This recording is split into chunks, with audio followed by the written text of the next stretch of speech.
it now moves on up into your forearm, relaxing your forearm, on up into your upper arms, relaxing your upper arms, and your fingers and hands and forearms and upper arms are now just completely relaxed as the soothing sensations move on down into the base of your spine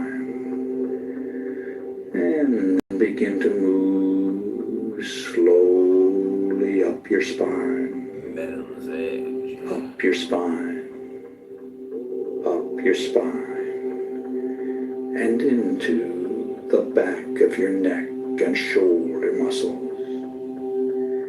And the back of your neck and shoulder muscles are now loose and limp, loose and limp, just completely relaxed.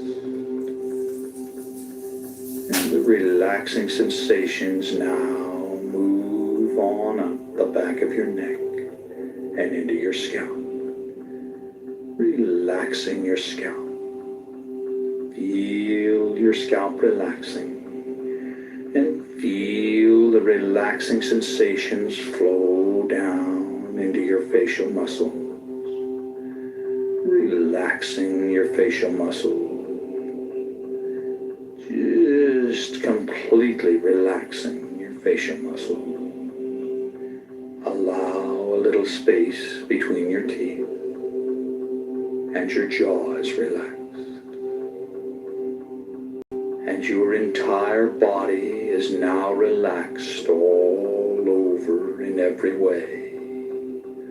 All tension is gone from your body and mind. All tension is gone from your body and mind. And it's time to imagine a bright white light coming down from above and entering your crown chakra of spirituality on the top of your head. Now this is the universal light of life energy. See it, feel it, create it with the unlimited power of your mind, and feel the light within you, flowing through your body and mind, filling you to overflowing with this bright white protectory light. And now vividly imagine the light concentrating around your heart area, and visualize it emerging from your heart area to totally surround your body with a protectory aura of bright white God light. And as you continue to listen to the sound of my voice, vividly imagine yourself in a situation in which you were going down, down, down, deeper and deeper down, as I count backwards from 7 to 1. Number 7, deeper, deeper, deeper, down, down, down. Number 6, deeper, deeper, deeper, down, down, down. Number 5, deeper, deeper, deeper, down, down, down. Number 4, deeper, deeper, deeper, down, down, down. Number 3, deeper, deeper, deeper, down, down, down. Number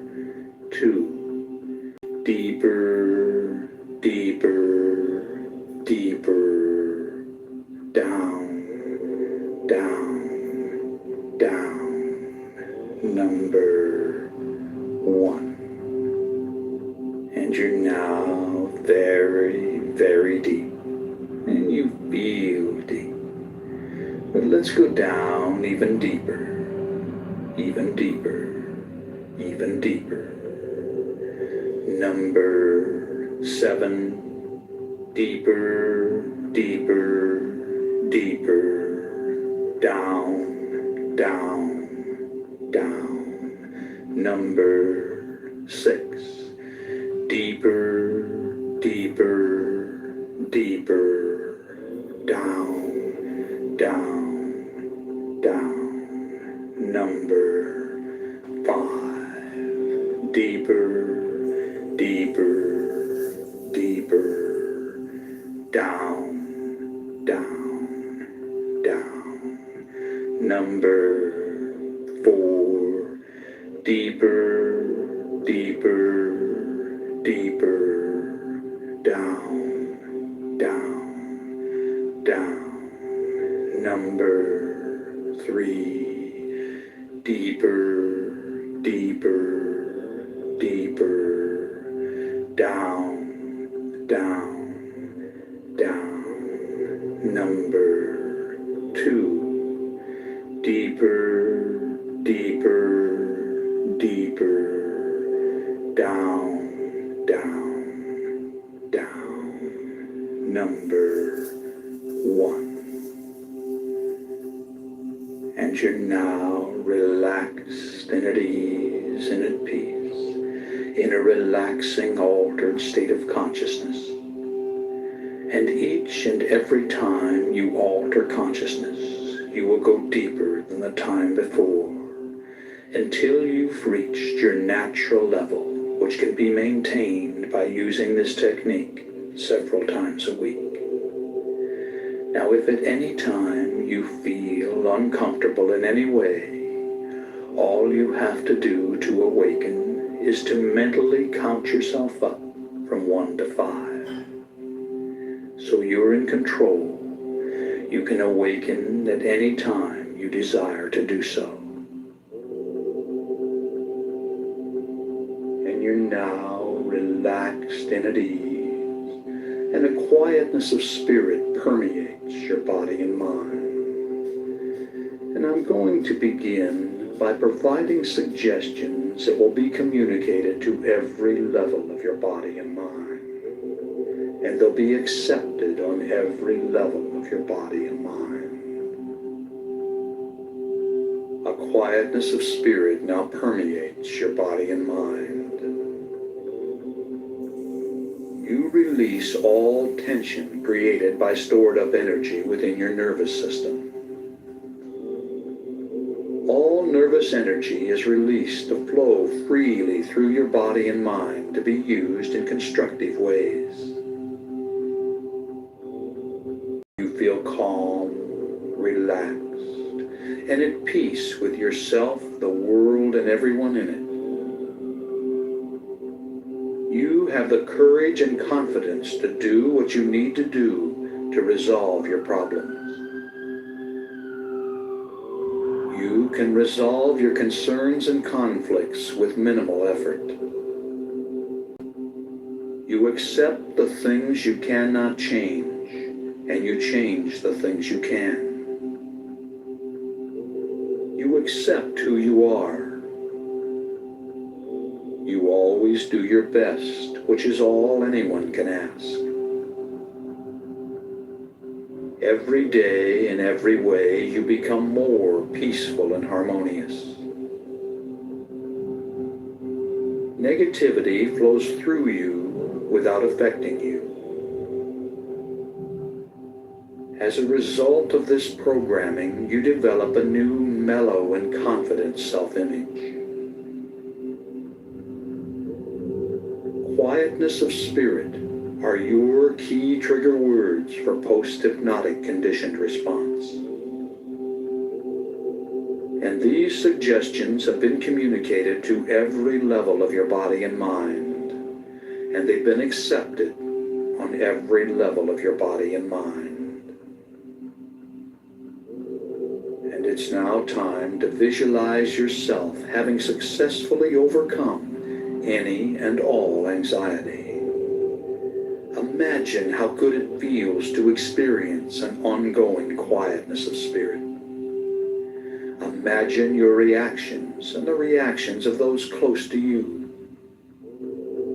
Vividly fantasize all the changes and benefits derived from living life in this calm state of mind. Create every detail of these visualizations, and in so doing, you communicate your desires to the levels of mind that will assist you in manifesting the positive outcomes. Imagine what you desire as if it were already so. Do this now while I am quiet for a while.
And you've just seen your own reality, and you're open to positive suggestions which you'll accept and act upon. A quietness of spirit now permeates your body and mind. You release all tension created by stored up energy within your nervous system. All nervous energy is released to flow freely through your body and mind to be used in constructive ways. You feel calm, relaxed, and at peace with yourself, the world, and everyone in it. You have the courage and confidence to do what you need to do to resolve your problems. You can resolve your concerns and conflicts with minimal effort. You accept the things you cannot change, and you change the things you can. You accept who you are. You always do your best, which is all anyone can ask. Every day, in every way, you become more peaceful and harmonious. Negativity flows through you without affecting you. As a result of this programming, you develop a new, mellow, and confident self-image. Quietness of spirit are your key trigger words for post-hypnotic conditioned response. And these suggestions have been communicated to every level of your body and mind, and they've been accepted on every level of your body and mind. And these suggestions have been communicated to every level of your body and mind, and they've been accepted on every level of your body and mind. And it's now time to use a repeat technique to saturate your mind with a message. Together, we'll communicate it to every level of your being. So say the words along with me, silently in your mind. Shout them out silently and hear them echo out across the universe and back to you. A quietness of spirit now permeates my body and mind, and my stored up energy is released to flow freely through my system. A quietness of spirit now permeates my body and mind, and my stored up energy is released to flow freely through my system. A quietness of spirit now permeates my body and mind, and my stored up energy is released to flow freely through my system.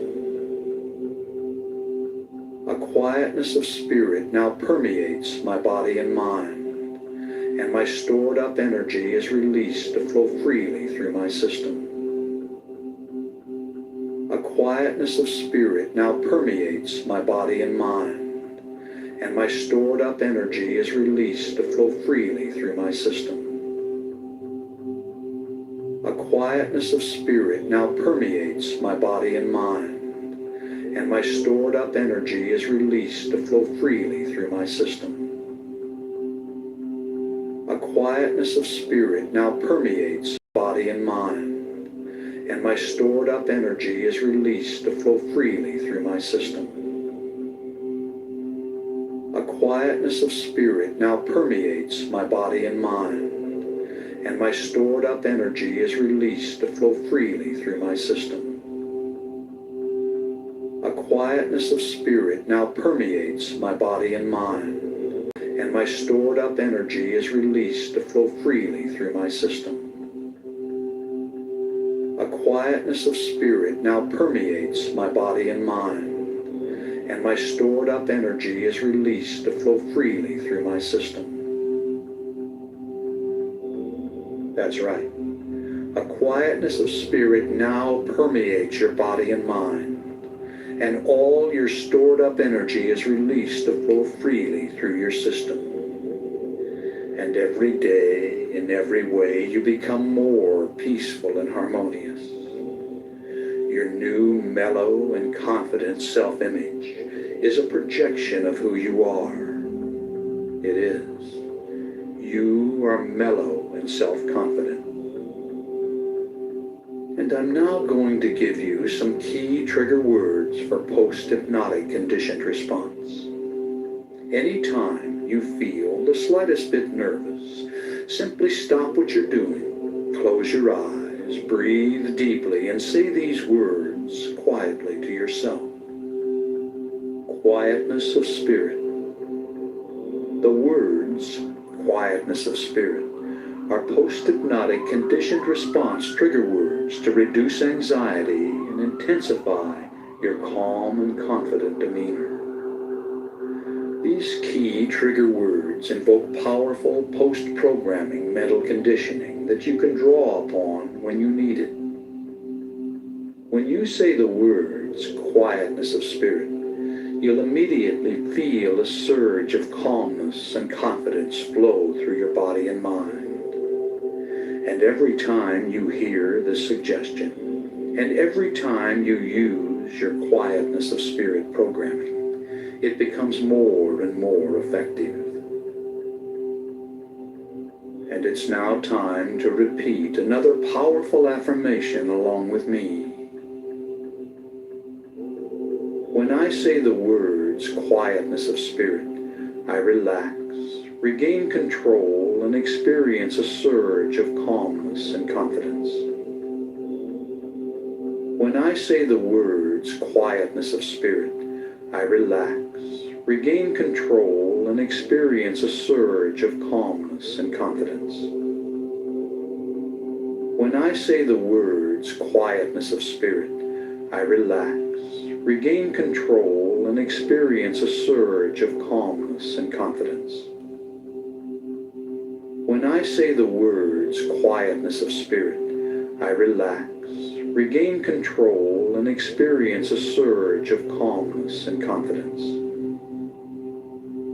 When I say the words quietness of spirit, I relax, regain control, and experience a surge of calmness and confidence. When I say the words quietness of spirit, I relax, regain control, and experience a surge of calmness and confidence. When I say the words quietness of spirit, I relax, regain control, and experience a surge of calmness and confidence.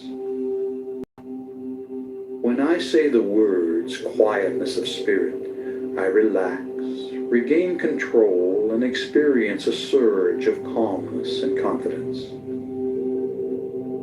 When I say the words quietness of spirit, I relax, regain control, and experience a surge of calmness and confidence. When I say the words quietness of spirit, I relax, regain control, and experience a surge of calmness and confidence. That's right. You've programmed this suggestion on every level of your body and mind, and it becomes your reality. And now, once again, it's time to create another visualization in which you perceive yourself having successfully accomplished your goal. Fantasize the desired result of this programming. Create every detail in your mind, your feelings and reactions, the reactions of others, everything. Make it real. Do this now while I'm quiet for a while.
And you've just seen your own reality.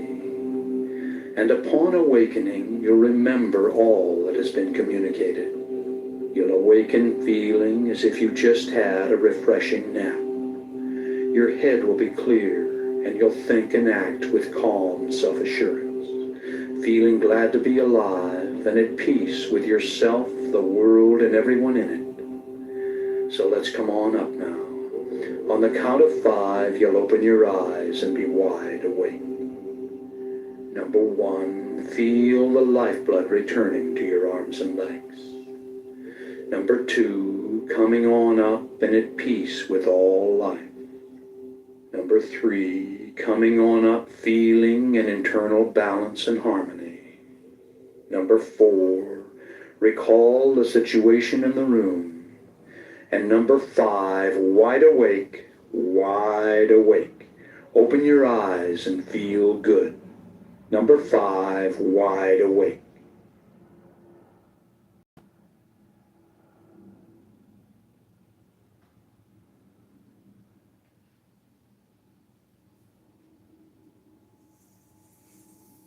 You're wide awake and fully alert. And I'm going to communicate some powerful self-talk phrases. You can do other things if you wish while programming your mind by repeating the phrase after me. And throughout your day, recall these phrases and say them over and over to yourself, out loud or silently in your mind. right. Now repeat each phrase after me. A quietness of spirit now permeates my body and mind.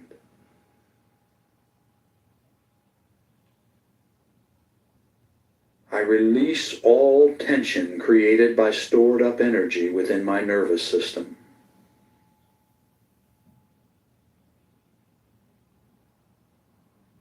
All nervous energy is released to flow freely through my body and mind to be used in constructive ways.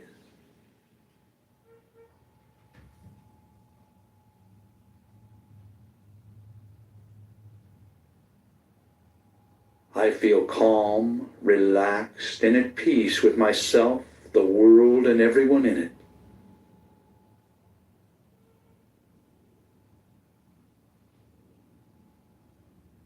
I have the courage and confidence to do what I need to do to resolve my problems.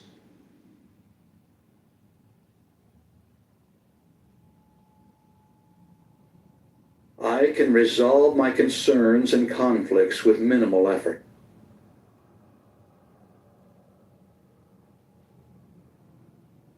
I accept the things I cannot change, and I change the things I can.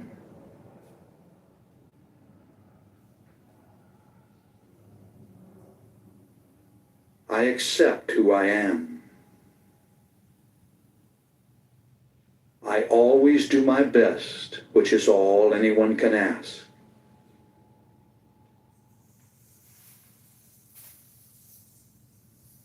Every day, in every way, I become more peaceful and harmonious.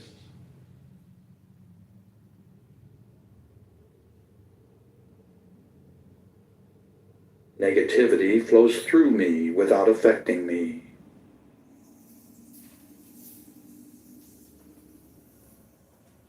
As a result of this programming, I develop a new mellow and confident self-image.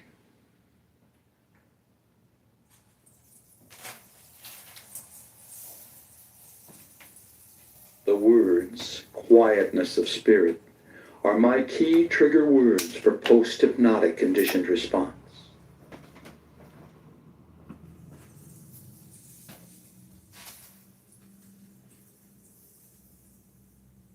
I accept all these self-talk suggestions on every level of my body and mind, and so it is.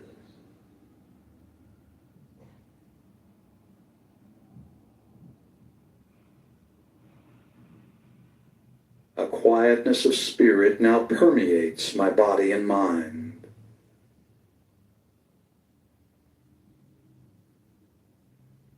I release all tension created by stored up energy within my nervous system.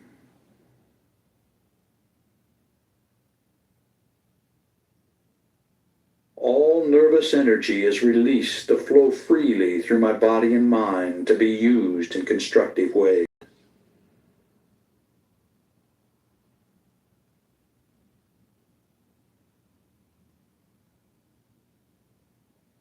I feel calm, relaxed, and at peace with myself, the world, and everyone in it.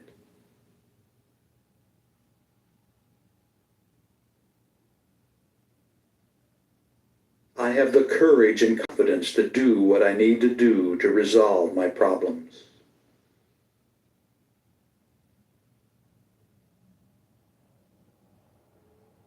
I can resolve my concerns and conflicts with minimal effort.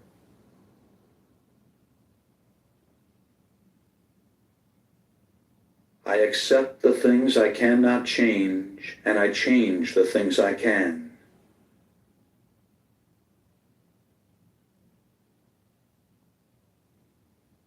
I accept who I am. I always do my best, which is all anyone can ask.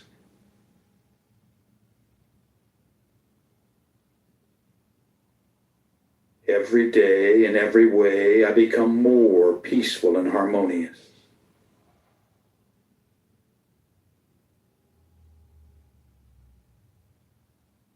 Negativity flows through me without affecting me.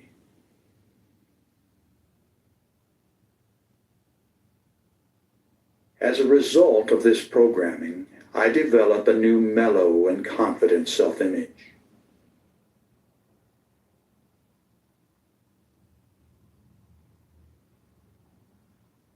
The words, quietness of spirit, are my key trigger words for post-hypnotic conditioned response.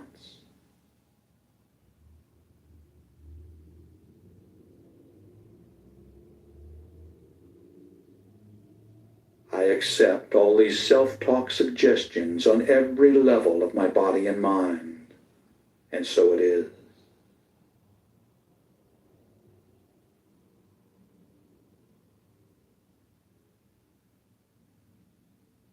A quietness of spirit now permeates my body and mind.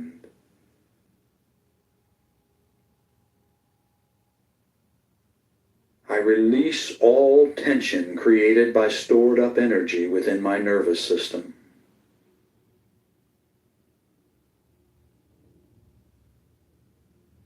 All nervous energy is released to flow freely through my body and mind to be used in constructive ways.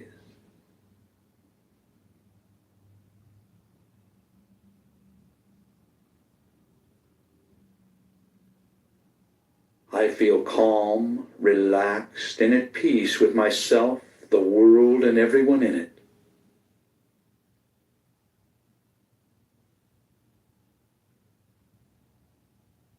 I have the courage and confidence to do what I need to do to resolve my problems.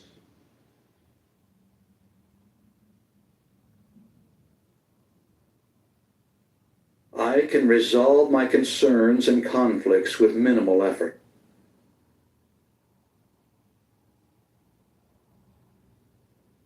I accept the things I cannot change, and I change the things I can.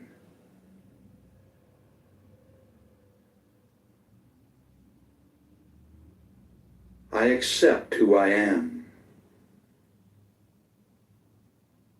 I always do my best, which is all anyone can ask.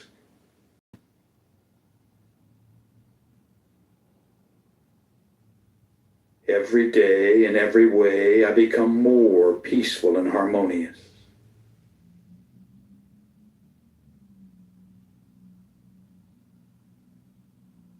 Negativity flows through me without affecting me.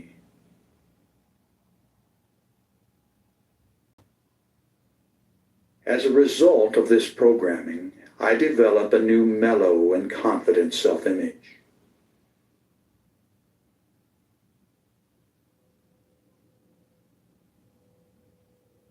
The words, quietness of spirit, are my key trigger words for post-hypnotic conditioned response.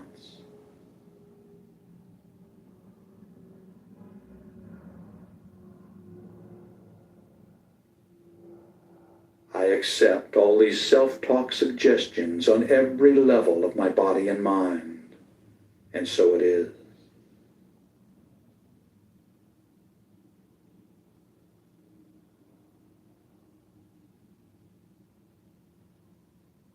A quietness of spirit now permeates my body and mind.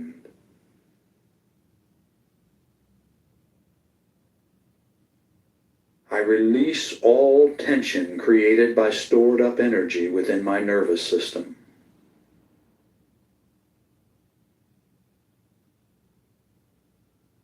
All nervous energy is released to flow freely through my body and mind to be used in constructive ways.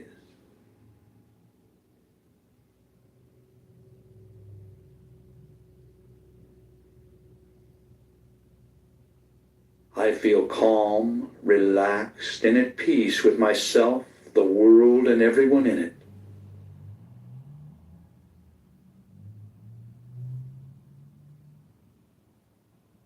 I have the courage and confidence to do what I need to do to resolve my problems.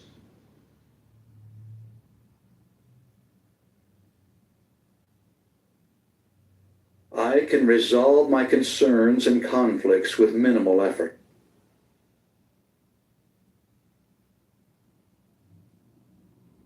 I accept the things I cannot change, and I change the things I can.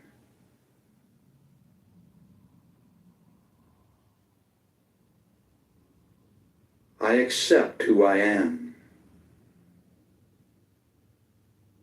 I always do my best, which is all anyone can ask.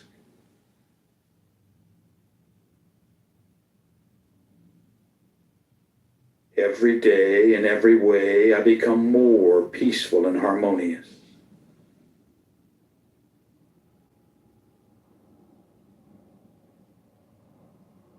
Negativity flows through me without affecting me.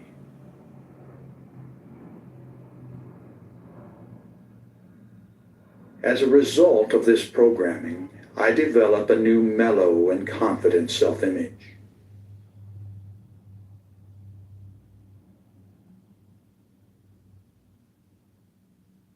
The words, quietness of spirit, are my key trigger words for post-hypnotic conditioned response.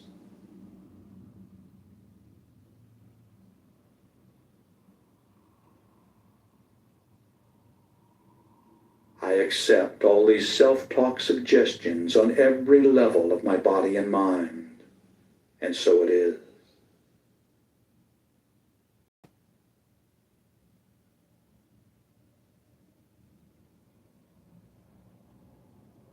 A quietness of spirit now permeates my body and mind.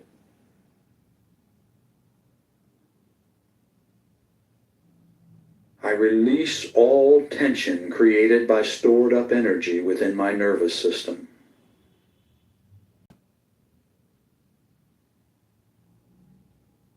All nervous energy is released to flow freely through my body and mind to be used in constructive ways.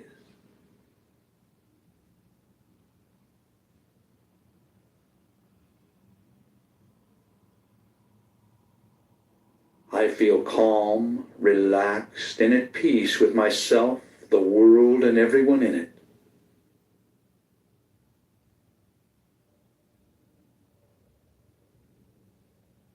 I have the courage and confidence to do what I need to do to resolve my problems.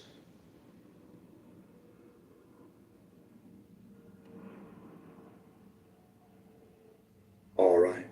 The self-talk phrases session is now complete, and in 20 seconds, the sleep programming introduction will begin.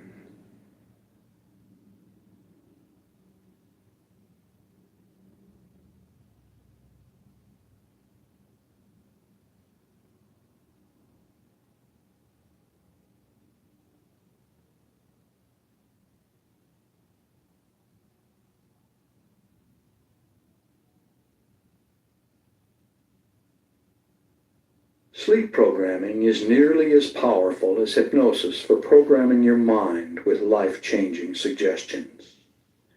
All you have to do is listen to the session as you go to sleep. As you relax and drift into first stage sleep, the cycle per second activity of your brain slows down to alpha. The second level of theta precedes deep delta sleep. Alpha and theta are the levels accessed for hypnosis programming. So on the following sleep programming session, I'll use the same induction as on the first session to take you to these levels quickly. Then, as you cross over into natural sleep, you'll continue to hear the suggestions. These affirmations are phrased for maximum acceptance by all levels of your mind.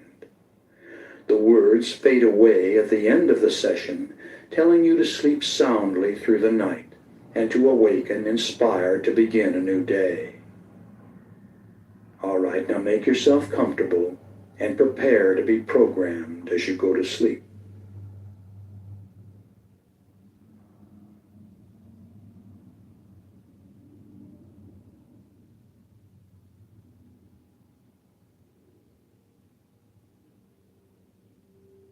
Close your eyes and get comfortable. It's time to breathe deeply and relax completely. Breathe deeply and relax completely, allowing a quietness of spirit to come in. Feel the blood flowing through your arms and legs, through your body and mind, relaxing, relaxing, relaxing. Take a deep breath, hold it as long as you comfortably can, and then let it out slowly through slightly parted lips. And when the breath is all the way out, contract your stomach muscles and push it even further out and further out. And then repeat this process of breathing deeply and relaxing completely. And if any outside thoughts should come into your mind, simply brush them aside and return your concentration to the sound of my voice, and breathing deeply and relaxing completely. Breathing deeply and relaxing completely. And now use your imagination and feel your body relaxing one part at a time in response to my words. Play the role, play the part, and mentally relay the relaxing suggestions into that part of your body, and feel them take effect. Feel your body relaxing, relaxing, relaxing. And the relaxing sensations are now coming into the toes of both of your feet at the same time, moving right on down into your arches, into your heels, and on up into your ankle. Completely relaxed, completely relaxed. And these soothing sensations are now moving on up your legs to your knees, relaxing all the muscles as it goes, and on up your legs to your thighs and to your hips, just completely relaxing. And your full attention is on the sound of my voice, as the relaxing sensations move into the fingers of both of your hands, relaxing your hands. And it now moves on up into your forearms, relaxing your forearms, and on up into your upper arms, relaxing your upper arms. And your fingers and hands and forearms and upper arms are now just completely relaxed as the soothing sensations move on down into the base of your spine, and then begin to move slowly up your spine, up your spine, up your spine, and into the back of your neck and shoulder muscles. And the back of your neck and shoulder muscles are now loose and limp, loose and limp, just completely relaxed. And the relaxing sensations now move on up the back of the neck and into your scalp, relaxing your scalp. Feel your scalp relaxing, and feel the relaxing sensations flow down into your facial muscles, relaxing your facial muscles, just completely relaxing your facial muscles. Allow a little space between your teeth, and your jaw is relaxed. And your entire body is now relaxed all over in every way. All tension is gone from your body and mind. All tension is gone from your body and mind. And it's time to imagine a bright white light coming down from above and entering your crown chakra of spirituality on the top of your head. Now this is the universal light of life energy. See it, feel it, create it with the unlimited power of your mind, and feel the light within you, flowing through your body and mind, filling you to overflowing with this bright white protectory light.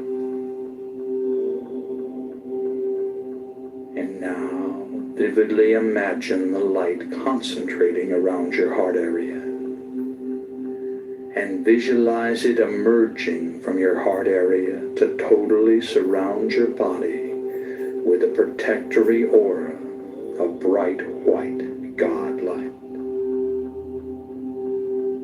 And as you continue to listen to the sound of my voice, vividly imagine yourself in a situation in which you are going down, down, down, deeper and deeper down as I count backwards from 7 to 1. Number 7, deeper, deeper, deeper, down, down, down.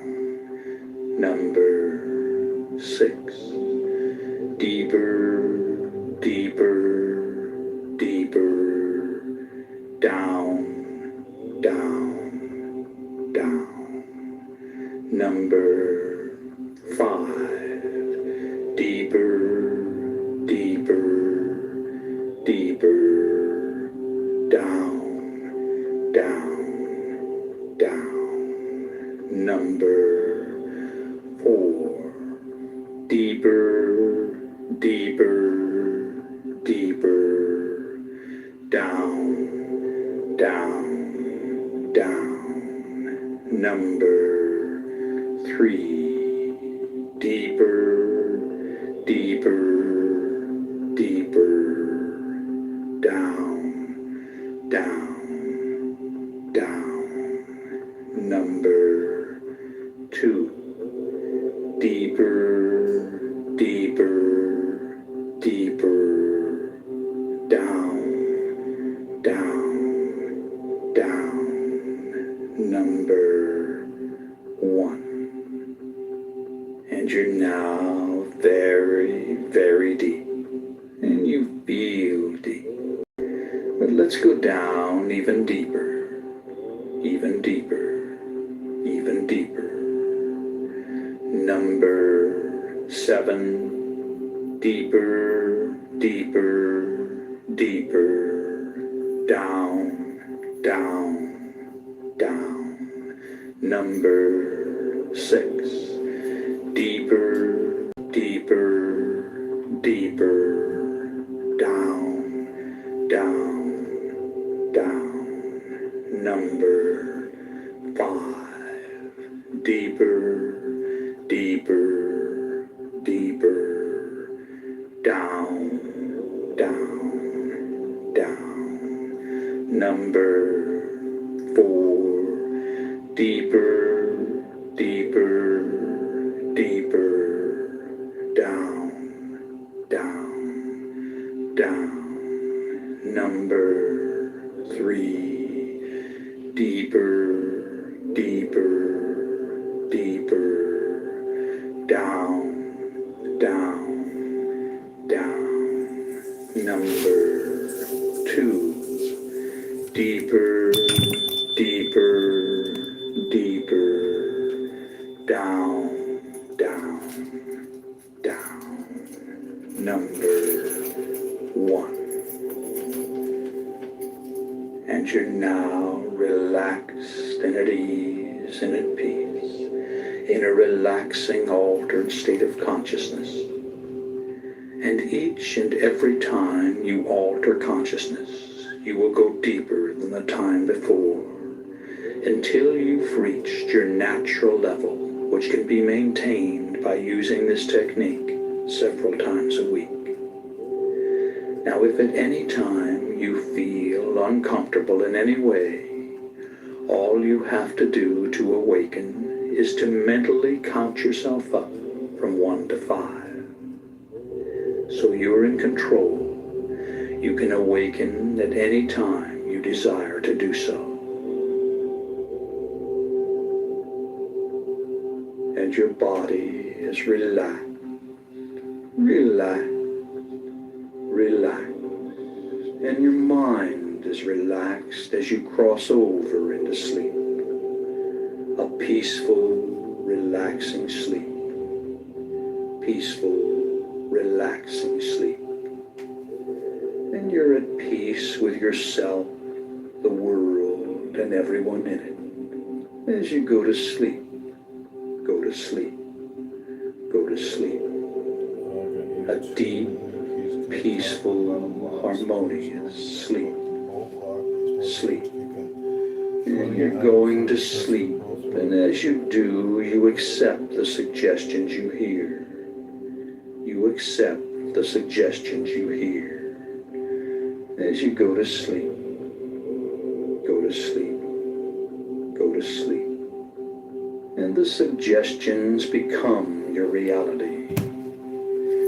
The suggestions are accepted on every level of your body and mind, and they become your reality.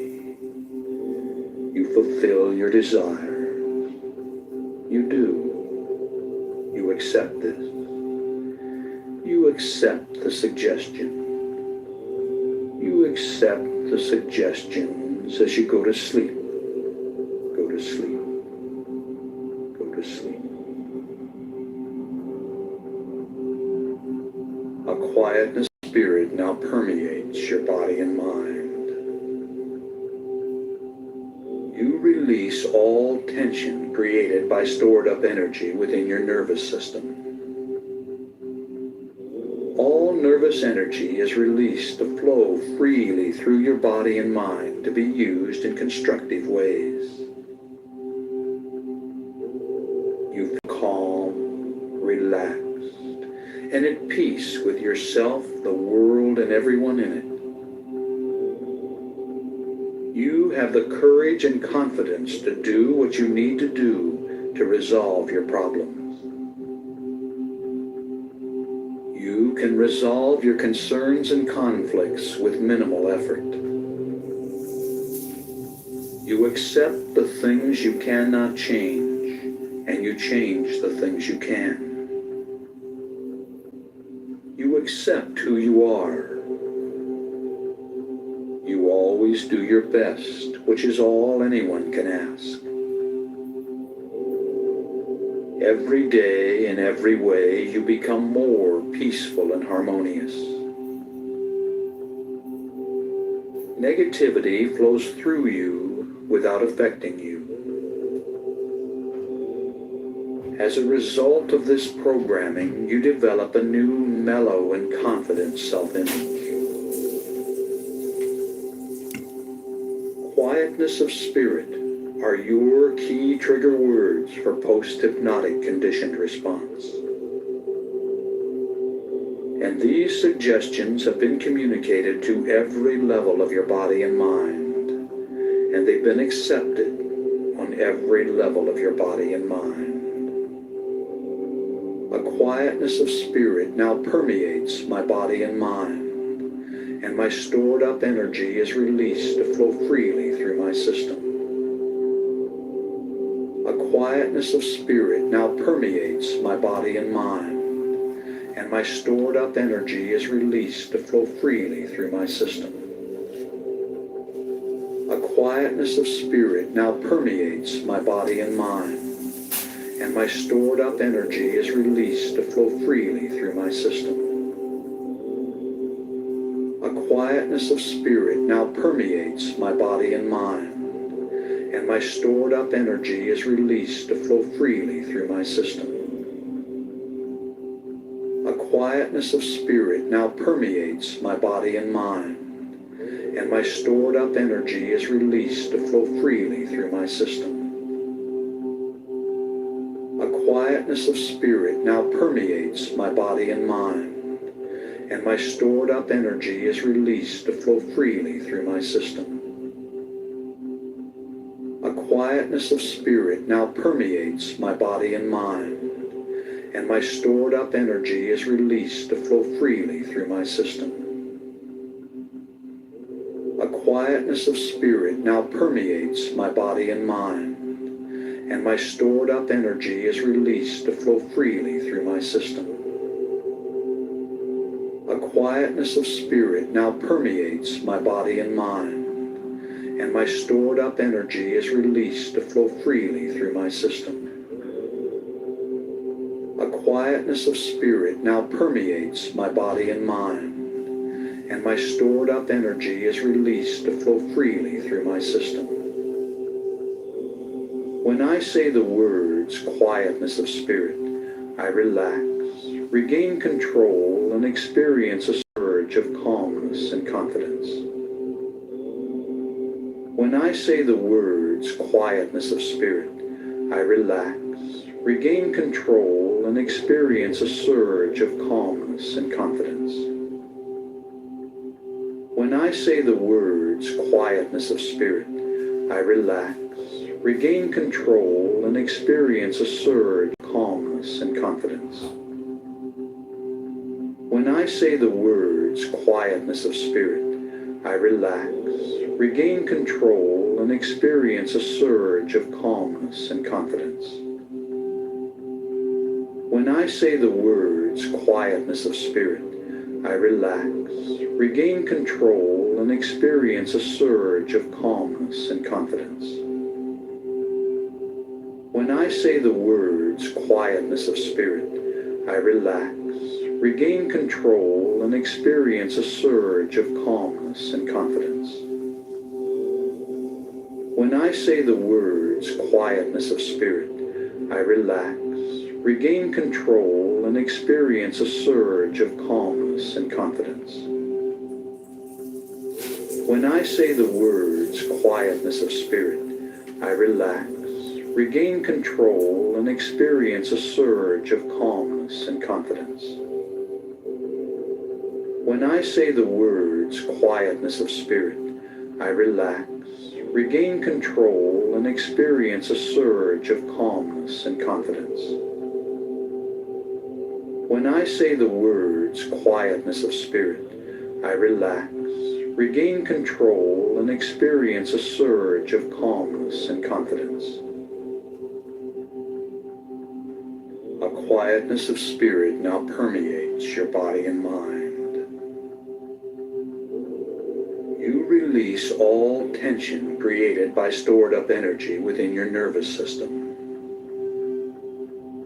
All nervous energy is released to flow freely through your body and mind to be used in constructive ways. You feel calm, relaxed, and at peace with yourself, the world, and everyone in it. You have the courage and confidence to do what you need to do to resolve your problems. You can resolve your concerns and conflicts with minimal effort. You accept the things you cannot change, and you change the things you can. You accept who you are. You always do your best, which is all anyone can ask. Every day, in every way, you become more peaceful and harmonious. Negativity flows through you without affecting you. As a result of this programming, you develop a new, mellow, and confident self-image. Quietness of spirit are your key trigger words for post-hypnotic conditioned response. And these suggestions have been communicated to every level of your body and mind, and they've been accepted on every level of your body and mind. A quietness of spirit now permeates my body and mind, and my stored up energy is released to flow freely through my system. A quietness of spirit now permeates my body and mind, and my stored up energy is released to flow freely through my system. A quietness of spirit now permeates my body and mind, and my stored up energy is released to flow freely through my system. A quietness of spirit now permeates my body and mind, and my stored up energy is released to flow freely through my system. A quietness of spirit now permeates my body and mind, and my stored up energy is released to flow freely through my system. A quietness of spirit now permeates my body and mind, and my stored up energy is released to flow freely through my system. A quietness of spirit now permeates my body and mind, and my stored up energy is released to flow freely through my system.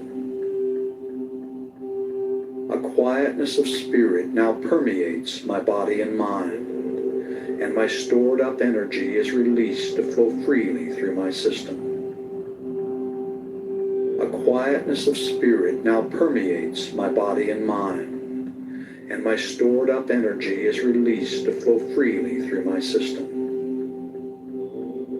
A quietness of spirit now permeates my body and mind, and my stored up energy is released to flow freely through my system. When I say the words quietness of spirit, I relax, regain control, and experience a surge of calmness and confidence. When I say the words quietness of spirit, I relax, regain control, and experience a surge of calmness and confidence.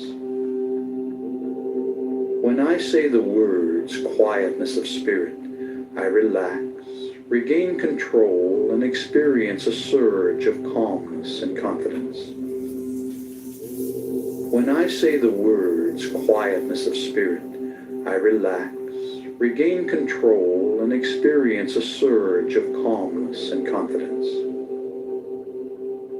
When I say the words quietness of spirit, I relax, regain control, and experience a surge of calmness and confidence. When I say the words quietness of spirit, I relax, regain control, and experience a surge of calmness and confidence. When I say the words quietness of spirit, I relax, regain control, and experience a surge of calmness and confidence. When I say the words quietness of spirit, I relax, regain control, and experience a surge of calmness and confidence. When I say the words quietness of spirit, I relax, regain control, and experience a surge of calmness and confidence. When I say the words quietness of spirit, I relax, regain control, and experience a surge of calmness and confidence. A quietness of spirit now permeates your body and mind. You release all tension created by stored up energy within your nervous system. All nervous energy is released to flow freely through your body and mind to be used in constructive ways. You feel calm, relaxed, and at peace with yourself, the world, and everyone in it. You have the courage and confidence to do what you need to do to resolve your problems. You can resolve your concerns and conflicts with minimal effort. You accept the things you cannot change, and you change the things you can. You accept who you are. You always do your best, which is all anyone can ask. Every day, in every way, you become more peaceful and harmonious. Negativity flows through you without affecting you. As a result of this programming, you develop a new, mellow, and confident self-image. Quietness of spirit are your key trigger words for post-hypnotic conditioned response. And these suggestions have been communicated to every level of your body and mind, and they've been accepted on every level of your body and mind. A quietness of spirit now permeates my body and mind, and my stored up energy is released to flow freely through my system. A quietness of spirit now permeates my body and mind, and my stored up energy is released to flow freely through my system. A quietness of spirit now permeates my body and mind, and my stored up energy is released to flow freely through my system. A quietness of spirit now permeates my body and mind, and my stored up energy is released to flow freely through my system.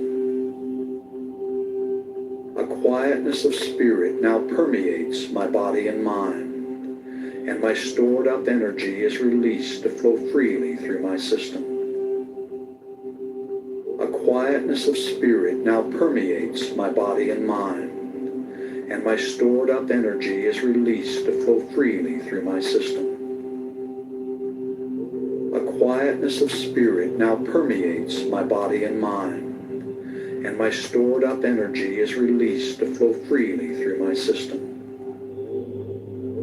A quietness of spirit now permeates my body and mind, and my stored up energy is released to flow freely through my system. A quietness of spirit now permeates my body and mind, and my stored up energy is released to flow freely through my system.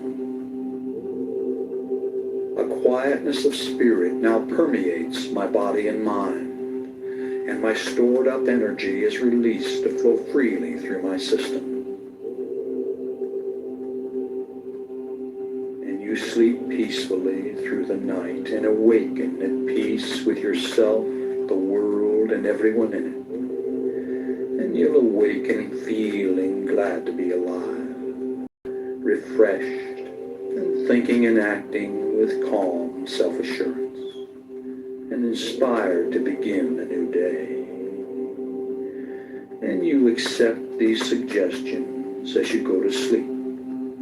The suggestions are accepted on every level of your body and mind, and they become your reality. You fulfill your desires.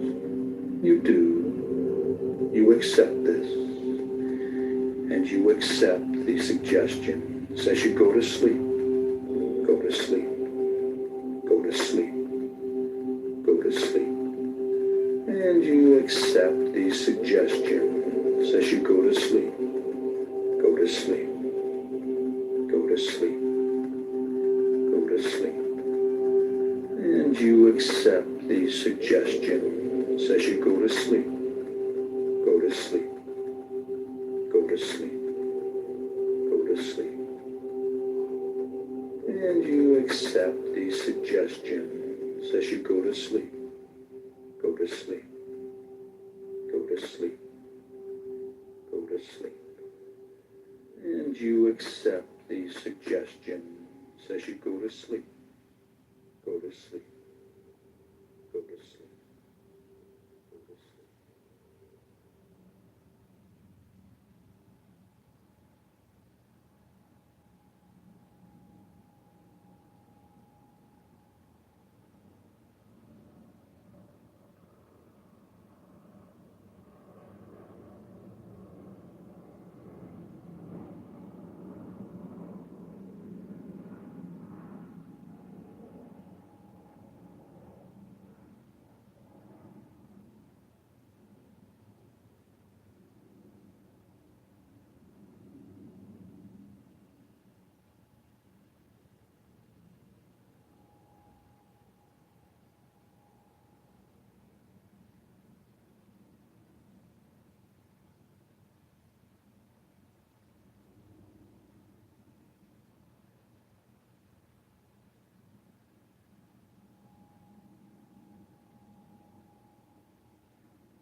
No, that's not it. Now, connect that with the struggles between men and women. Well, that's fundamentally different. So, I mean, so now we're talking about the lost that. Because you brought him up. No, I did not bring him up. Maybe I can jump over this. This is painful. Look, Brian, you're an equality guy. You're not an equity guy. That's the bottom line. You're not for equity. You're for equality. That's fine. That's where you stand. That's what we're observing, right? Yeah, I mean, I'm not really an equality guy either. I'm not an equality or an equity guy. I think both of those are fundamentally flawed. But I mean, if you want to simplify it that way, yeah, I would lean more towards the equality versus equity. Yeah, that's all I'm hearing. Yeah, I mean, it's a common argument. I don't agree with that, but it's fine. It's debatable whether or not somebody should be for equality or equity. You do get the difference, though. You know the difference between the two. Yeah, usually equality, most of the time, before they got conflated, most of the time people who fought for equality said we want equality of opportunity, and equity stood for equality or equity of outcomes, so equal outcomes. And so to me, those are fundamentally different. I think neither one is really achievable. Neither one is really admirable. They're not admirable. Correct. Neither one is really admirable from the standpoint that an example I used a couple hours ago where I was saying someone who grows up on a farm in rural Montana is not going to have equal opportunity or access to the same jobs or colleges or internships, etc., as someone who grows up in one of the 5 boroughs in New York City. That's right. We should not establish a government that tries to equalize those resources or those opportunities, because it would be a tremendous waste and inefficient use of taxpayer funds, and it would be immoral. The steps that would have to be taken by the government to be large enough to create that equal opportunity access. Wait, hold on. Pro, can I jump? Yeah, I mean, I'm sure you're going to jump up with the immoral claim, but... No, his definition of equality and equity, I take issue with that. Equality means having equal means to access opportunities. Equity means having equal access to the opportunity. So what he was talking about between the farmer in Nebraska and the guy in New York, they both have the same access to the opportunities, but the guy in New York has greater means to access those opportunities. So we would say in that case there is equity, but there's no equality. Yeah, I don't agree with that definition at all. I don't think that's how it's intended. What is it? I'm more interested. I don't really have as big of a problem. If you want to define equity as the outcomes, I'm fine. I get generally what you mean, that it's not a horrific distinction. But now that we've made the distinction, I'm really interested in why you think equity isn't something that's something we should be. I forget the exact word you use. What did you use? It's not applaudable or whatever it was. It's not admirable. Admirable. Yeah. Why is seeking out equity not admirable?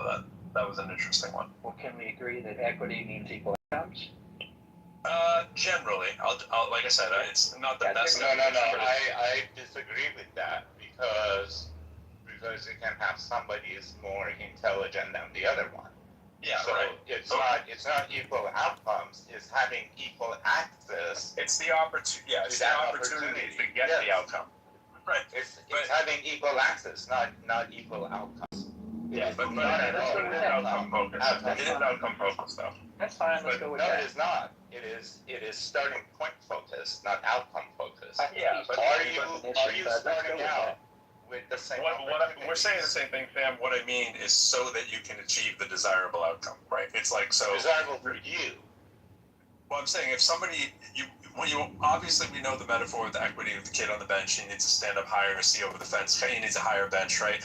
We know all that, but what the outcome is, so he can see over the fence, right? Like that's what I'm saying. And so No, that is not the outcome. That is not the desired outcome. Yeah, The desired outcome. The guy's too short. The guy's too short. But I mean, that was what I was saying. That equality is having them a means to be able to enjoy the access to the opportunity. Equity is having the access to that opportunity, having equal access to that opportunity. Right, but what we're saying is that you might need different levers, right? You might need, like the example with the taller ladder to see over the fence, All right. providing the equity to get the outcome. That's what I mean by the outcome. He's divorcing outcome. He's divorcing the notion. That's fine. That's fine. It's not. But get to why it's not. Get to why that's not an admirable thing. Right. So even if we take Sam's definition, it still doesn't work, because what happens is, what he's talking about is redistribution. What he's talking about is, if Elon Musk makes $1 trillion and I make, what I make, then, much less, then I don't have the same opportunity or access to companies or influence or profit or whatever the difference is in that differential, in that example, that comparison. He's talking about changing the access. Can you please not assign what it is that you're saying to me, because I'm using your words to make sure we ground the definition in your comments. Well, I was asking you about your thought of why it's not admirable. Without referring to what I said. We can pretend Sam's not here. I can take issue. Well, I tried to use my own definition and you interrupted. Well, okay, that's why we asked Should I use my definition or should I use your definition? I said go ahead and use your definition. I'm Just staying out of this. Well, he keeps interrupting me. He doesn't like that I use my definition. You keep bringing him into the context. He doesn't need to be brought into the context. What is your freaking definition of why equity is not admirable or explanation? So then I'll use my definition and Sam can just butt out and then wait till I'm done. That's right. So my definition of equity is equal outcomes. And it's similar in the problems that we encounter when we try to equalize access or opportunities, because of the examples that I gave. Not only that, but you also have to factor in individual differences. Some people are more ambitious. They're taller. They're just to remind everyone, you said that all of Europe was less ambitious than the United States. Okay, cool. All right, we're back on that. That's a cultural thing. That's an effect of their. Well, this is a belief that you have, is what it is. It's not a fact. It's a belief that you have. It's a weird belief that you would assign that to an entire continent, but that's another thing. So just putting that on the table for all those who came to the game late, since you want to evoke ambition. Sure.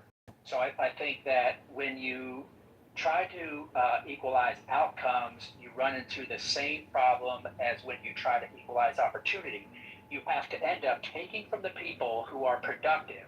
You have to take from, you have to use things like affirmative action. So if, as you were saying earlier, if we just take merit on its own, as its own standard, metric, then only Asians would get into the higher universities, right? So that was your No, that was actually Benjamin's point.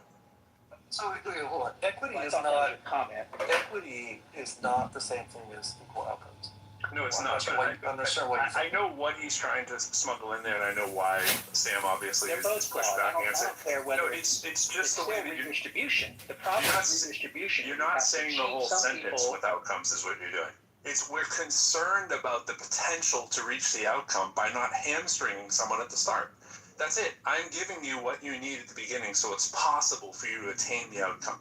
When we're talking about degree attainment in higher education, I don't know where it comes from. It can come from a whole myriad of places. But I don't need to think it through. I'm telling you, there's a variety of possibilities of where that can come from. Somewhere, right? It sure can, but there's a variety of ways that it can come from. You seem to be stuck on one of them. What we're trying to do is say, who is getting the bad end of the deal here? Is it poor Elon Musk because he has to give up a little bit more of something? Is that what we're getting at? What I'm saying is, when you take that principle and you apply it throughout a society, you see that when redistribution, this notion and this scheme is put into practice, socialism. you run into things that you run into these socialist outcomes where That's socialist objectives. You decrease ambition, decrease productivity, you Do decrease you really? patents. Yeah. Do you? Okay. Yeah. So the efforts of socialism are to decrease ambition. Yet Elon Musk, who benefited off of the idea of socialism, where he's had government subsidies finance his entire corporation for years, somehow the guy you think is Mr. Ambition has a lack of it now all of a sudden. I think in that way He has benefited from socialism more than any human I can point to. Yeah, I can't think of another person who's benefited from socialism more. His cars were the principal part of how he started to get to where he is now, drive on public roads. He had subsidies from the government, which are paid for by taxpayers, to make that company happen. Then he gets government contracts from NASA to put his satellites in the sky that he turns a profit on, so that he can actually sell access to the internet to mostly third world nations who do not have decent access to Wi-Fi. That's his business plan. There's no more robbing from the poor to give to the rich business plan that I can think of that benefits off of corporate socialism and socialism in our government here, particularly in the United States, one that he has access to unlimited since Trump let him in and do the Doge, than anybody I can think of. So congratulations, Mr. Ambition has succeeded off of socialism, and you don't see it.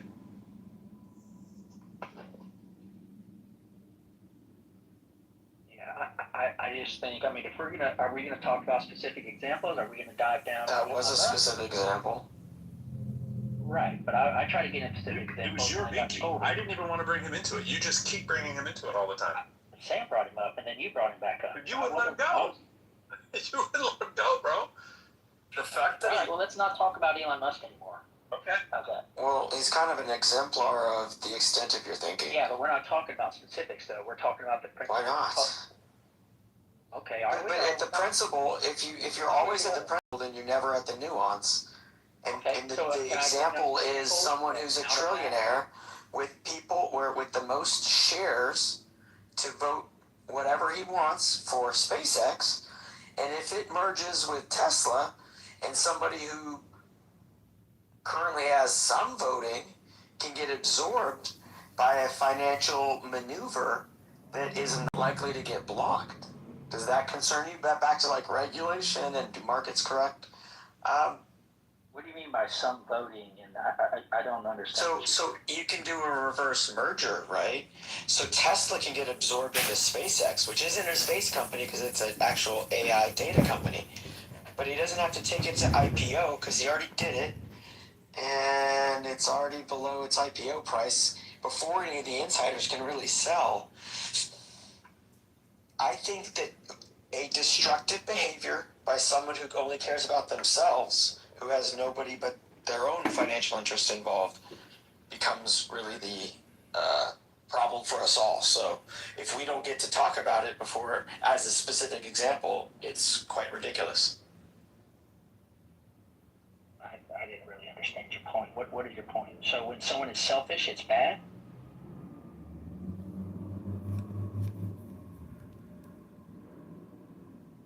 You really lost me.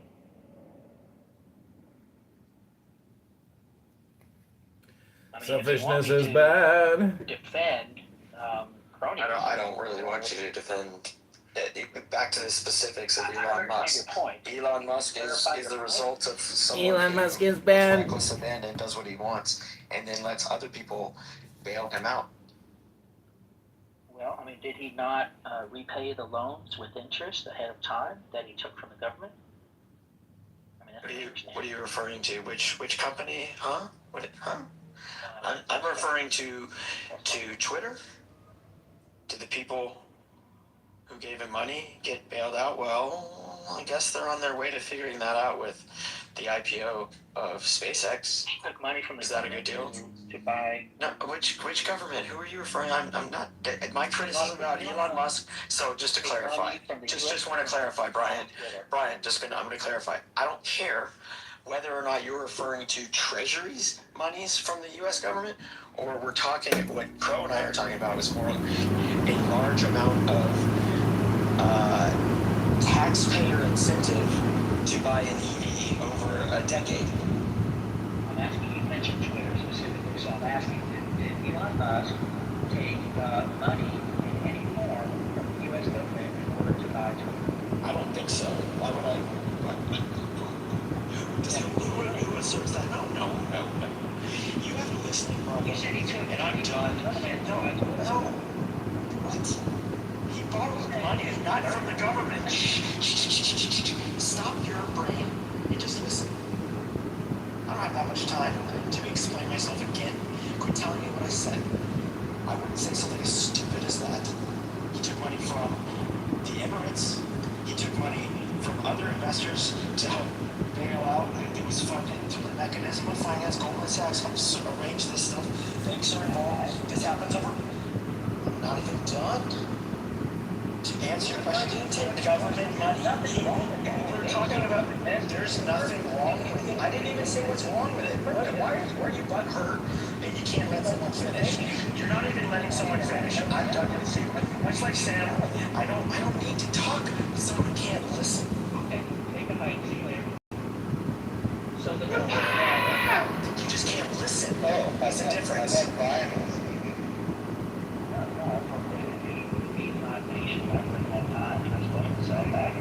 Accurate, that was very accurate. I didn't say anything about the government giving money to my Twitter. Fool. It's pretty accurate. It's just that you're not listening. Okay, so they claim that he took money from the Emirates and other private investors to buy Twitter. That's your claim. I'm asking. It's not your claim. What the fuck? These things happened. Why are facts my claim? You're terrible. Is there anything wrong with that?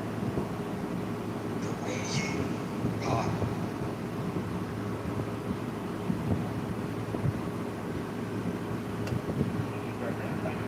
Is there anything wrong with him getting money from private investors to your code between right and wrong is myopic at best. Myopic at best. I'm asking you for your code, your interpretation of being right or wrong. If I told you I wrote something about financial markets, you wouldn't have the patience to read it. So, whatever.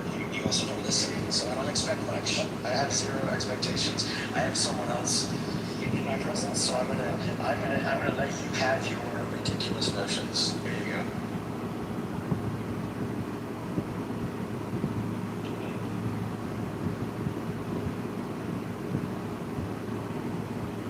I think if an entrepreneur is able to convince people who are willing to invest their private holdings, their private money in support of purchase, then I would need to hear a moral argument as to why that's not good, or why we should allow that, why a government should limit that. Maybe there are places in our country that Hey, Brian. I don't know. Brian, I don't think there's anything inherently wrong with that, but I think there's people that have a problem with they have this in their memory of you earlier saying that we need to support and protect Elon Musk, which is completely opposite of what he's done as far as, in his companies, and not as far as the people, employees, and the population that his companies are around. Taking the fact that he left California to Texas because he was a little butthurt about taxes or whatever it may be, that he left Texas, but that impacted huge communities there. And it was not, he doesn't need protection. That's the thing that's problem that people have in the back of their head, because your first statement is like that he needs protection and support from us. And the truth is, he should actually be supporting these people. I don't know if I came across as a claimant. My point is he deserves equal protection under our Constitution and the rights. That's not how you worded it. That's not exactly how you worded it. Okay, so my fault. Yeah. My intent was to say that he deserves protection from the law. Everybody does. That's a given. So then here's about the exempt from those protections, right? Right. So at the cost of people's lives. Livelihood. Sorry, I didn't mean to say lives, but livelihood. That's kind of fucked up in a way.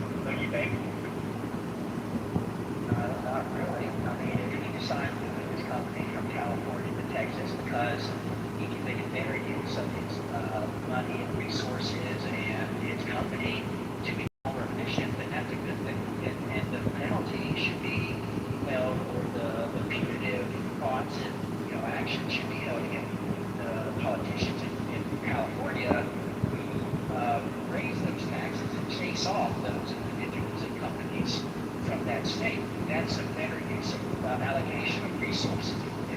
If I'm paying, twice as much for, let's say, property or interest rates or something like that, it's moral for me to go to a place that is a better use of my money and resources.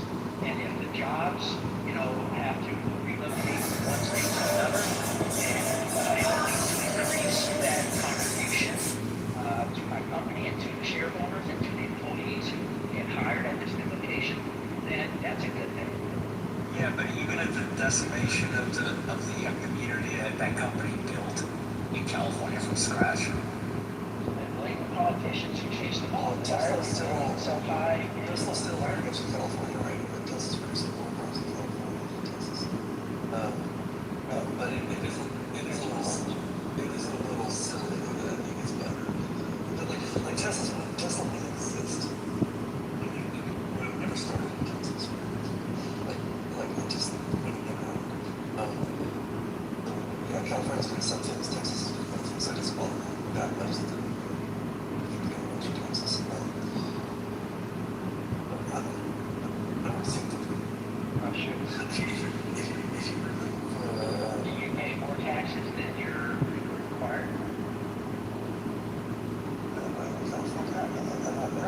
Why would they pay more taxes, but it doesn't really allow Texas to do this. Why would anybody pay more taxes? My question is, why would anybody pay more taxes than is legally required? Well, again, it doesn't bother me that much.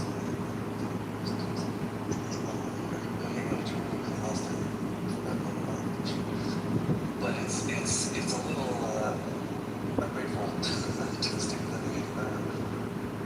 That could be possible. But it is what it is. I don't know. But I'm curious. This thing bugging me. This thing about if you don't like this idea of equity, you want to. We still haven't got any answer to that exactly. No quality outcome. I'm guessing I share for the concept of quality outcome, more because I'm it's kind of insane.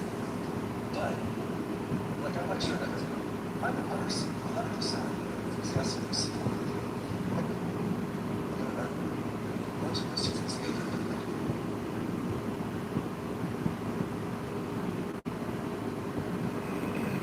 I guess maybe we'd like to bring definitions. I mean, going to there's a common definition of equity. I'm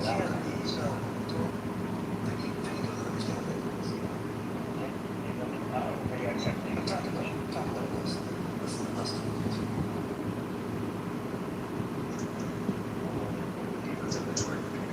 Yeah. I was wondering, is somebody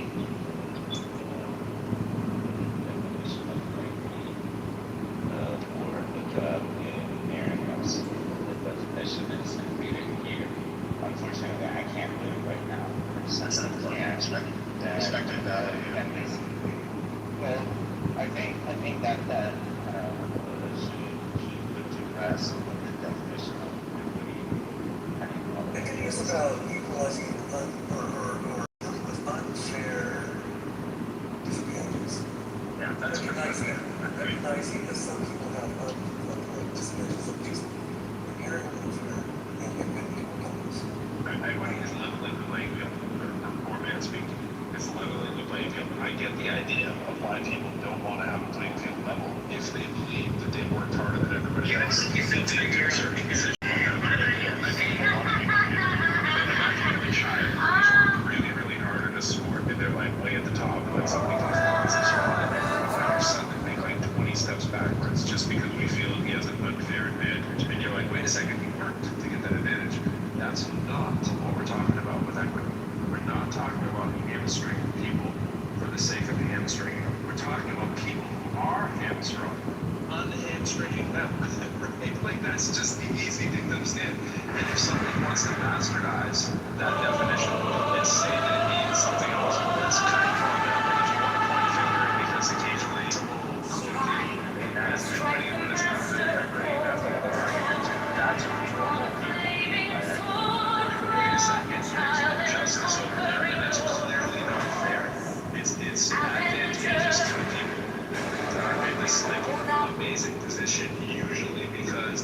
exploited something to get there, right? They're exploiting and taking advantage of somebody else's less fortunate position, and they can continue to reap the benefits of that for a long time. And then we're like, wait a minute, there's got to be some fairness. I mean, if you use the word morality, and I'm not sure what you mean by it. If you just mean like moral wellness or something, but when I hear that word, if I'm going to create a benefit thing, I'm talking about exactly this with equity, and you're saying it's not some implausible goal we should, aspire to. I get that.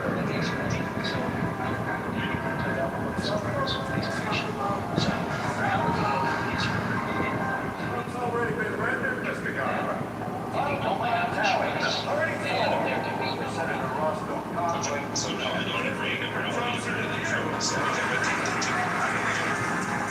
So does a tree, can a tree the tree choose the tree choose say that a tree has it's outside the boundary. or something. I mean, maybe I would say that, but I don't think that's. Okay.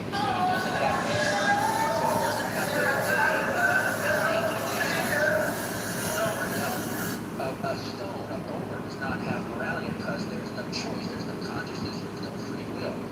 Morality is rooted in free will. We have to. I'm not sure you made that case though, but just because a tree doesn't have free will doesn't mean it's rooted in free will, unless you mean something different by rooted than I mean. What I'm saying is humans have the capacity to. So humans are different than trees. I agree. So now tell me why morality is rooted in free will. So what I'm saying is, if you don't have free will, you can't have morality. Does that make sense? So you just keep like feeding your inanimate objects to like we're talking like humans who all have free will, right? Or do you think humans don't have free will? I mean, I know that's a philosophical topic. There's lots of humans. Yeah, but let's just assume that we are all humans and we don't even need the word free will. We're all humans and we make decisions. Okay. The implementation of equity throughout leads to this moral things around other things, I think. Yeah, I mean, we can't go there yet. We have to build the foundation because we've got time for an hour. We have to build brick by brick. So what I'm saying. Oh, I didn't know you were trying. Yeah, I'm trying to show how morality is grounded in free will. So if we can't agree on that, then the rest of the argument falls. I mean, I'm up to be sold, but I'm not sold on it so far. And you've done the, if P, therefore Q, and I'm just not agreeing with the therefore Q. Okay, so then what is morality grounded in if not free will? I don't know. I'm not even sure morality exists, but I'll grant to you that. Why do we continue morality? Are there not? Yeah, I don't know. I've been wondering what he meant by morality. This kind of gives me this vague thing, just to get to the idea of why it's not applaudable, which is the direct question of trying to strive for equity. And now we're back. We're 3 steps away from that. I'm trying to build a foundation. I feel like I can struggle with all of the bouncing ball at a pretty good level. But if you think I can't, I need to be brought back to remediation. That's fine. I'm trying to be condescending. I'm trying to build the philosophical foundation for morality. Morality has to be dependent upon free will because if, in contrast, we identify entities or objects or other forms of life that don't have agency, that don't have free will, then we can draw a line between the human aspect of or concept of morality and eliminate that as an option for non-conscious agents. So I'm trying to just I thought we were talking about humans. Just don't know where we're going there. because I'm not the greatest culture candidate there. I understand that. But like, aren't we talking about humans that all have free will? Okay. So, okay, I have to think that let's pretend that I get it. I'm not sure if I get that. Okay, I'm okay. I will think right. Let's move on. Okay, so my claim is that humans have free will. The libertarian notion of free will is that I'm incapable of choosing otherwise. Now, some people believe differently. Some people believe that we are in a determinist society, that God or some creator has scripted every single action and reaction, right? And we are just with him, right? Okay, so I reject that. I think that I believe in libertarian free will. I don't believe in determinism.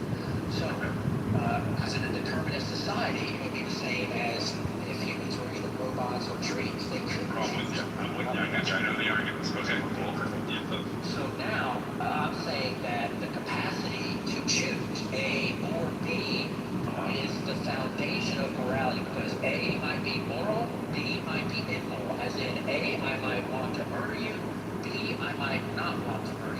So there are fundamental differences between A and B, and that can start at the highest, most stark contrast of murdering versus not murdering, all the way down the spectrum to I'm choosing to eat McDonald's or Chipotle. All right? If I purpose and kill two people and I don't know them, and I just have to pick one, was I being immoral to the other person? If you're choosing to kill someone, I have to. Someone has a gun to my head, right? And they say, like, you know, the only way that life can continue for the rest of the world is if you choose A or B, and I choose A. And was I immoral? that's not the. I mean, that's like the trolley problem. It's kind of. No, I know, but I mean, that's sort of felt like why you were setting it up, because you were giving me this, like, I have a choice, and what I'm trying to exemplify is that there may be situations that appear like people don't have a choice. If that's where you're trying to go, cool. That's what I'm immediately drawn to think of as a counter to that, but I don't know why we're doing the elaborate thing just to get to the point that you're trying to get to. Because I would think you are being a bit condescending by assuming that we didn't understand all of these trite examples of libertarian free will. We've been in thousands of rooms like that on Clubhouse. Like, everybody here has been probably for hundreds of hours of that kind of stuff. Let me cut to the chase. So, man, the connecting of the dots between what I just said and the claims I was making earlier is when you have a government that has the monopoly on the authoritative or justified use of force, you have a government that is capable of implementing force to people who don't behave a certain way. You're taking away their agency. You're eliminating their opportunity to choose A and not B. Okay. That's immoral. Oh, okay. Therefore, don't allow for me. Therefore, don't have a government that does that. Don't have a government that doesn't. Just don't want to talk about economics. Yeah, maybe when I'm the only one in the room, and I don't think so from Hero's comment, just to make sure we took the pulse there, we're waiting for you to connect that to how that connects to equity, because I know there must be some great metaphorical concept and scheme that we're missing. And it's clear to you, but it's not clear to the rest of us. So let me connect the dots. Three steps here. So first step, morality is rooted. Fix the third step I missed. Second step is having government that is designed to limit or remove or initiate unjustified uses of force to coerce or mandate that people only have access to, say, option A and not even another, then that's immoral. When you design a system that is built on equity or equal outcomes or even equal access to opportunity, equal resources, that is the same principle, just an extension of the principle in the economic realm versus, say, the life and death realm. So with the I'm curious to know how much shit that has made no sense. So basically, the argument is any limitation on free will is immoral. And that's not what I said. That is exactly not what I said. I didn't say limitation. Government is designed to protect the rights of the individual. If I am a private citizen and you impose on my property rights, you impose on my right to life, you impose on my pursuit of happiness, that is where the government should step in. So it doesn't mean that you have free will to come onto my property, steal my shit, or hurt my family. That's not what I'm saying. I'm drawing a line. Hang on. You made your point. I'm drawing a line. Clearly, you guys don't get it.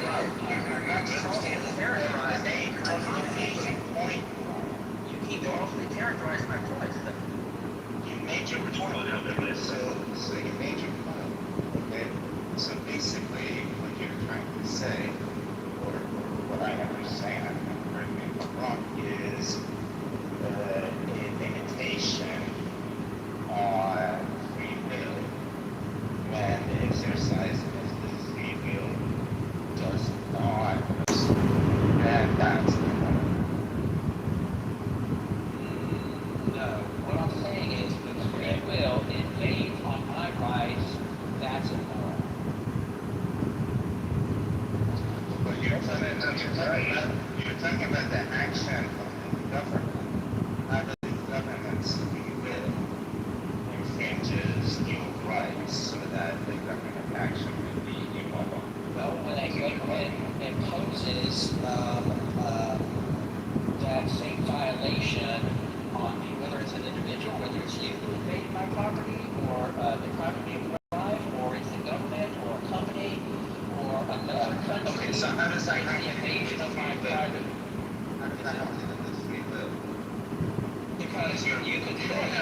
by protecting free will just across the board, then your free will, whether it invades my private property or deprives me of rights, is okay because I'm just defending free will. The government is designed to protect. But you don't have, That's not what I'm saying.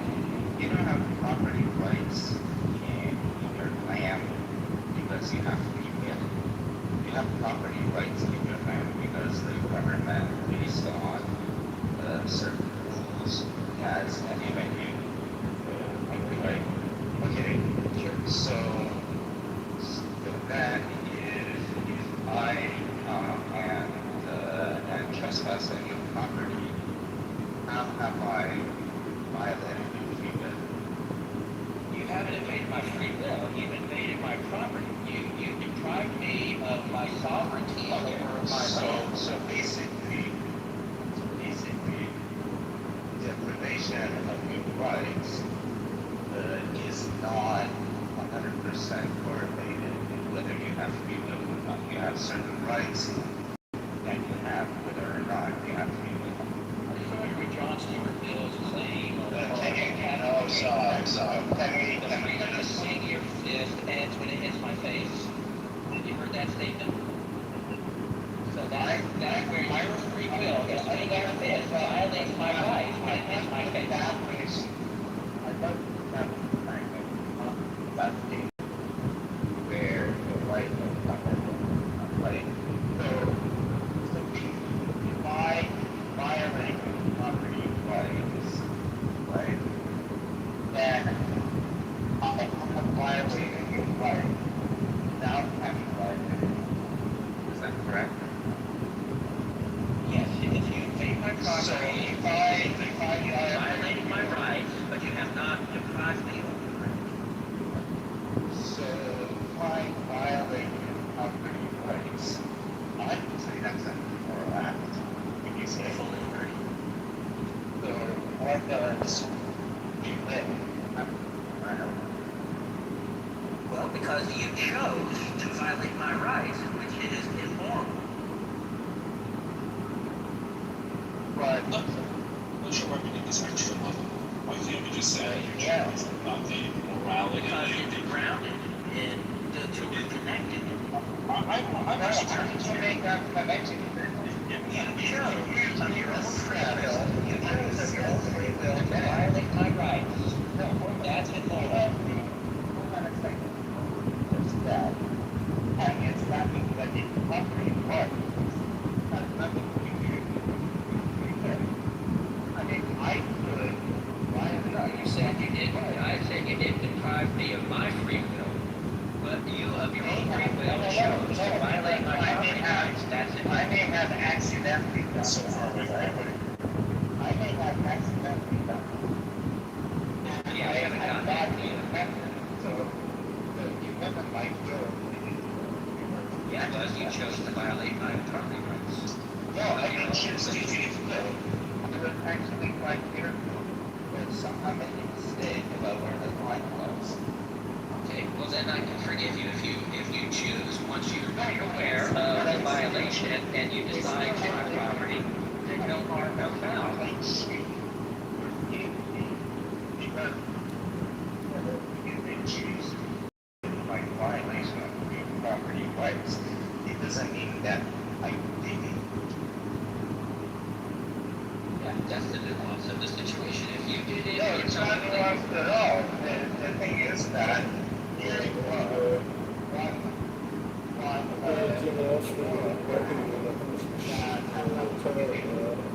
they're acting to be with. So, again, as you can point to us, the free wills that are out for unconnected. Yeah, so I just don't want to get them again, they're not connected. I'll explain it again. So in your situation, in your hypothetical, you said that you invade my property, but you didn't need to. And so that's different, fundamentally different than someone invading my property.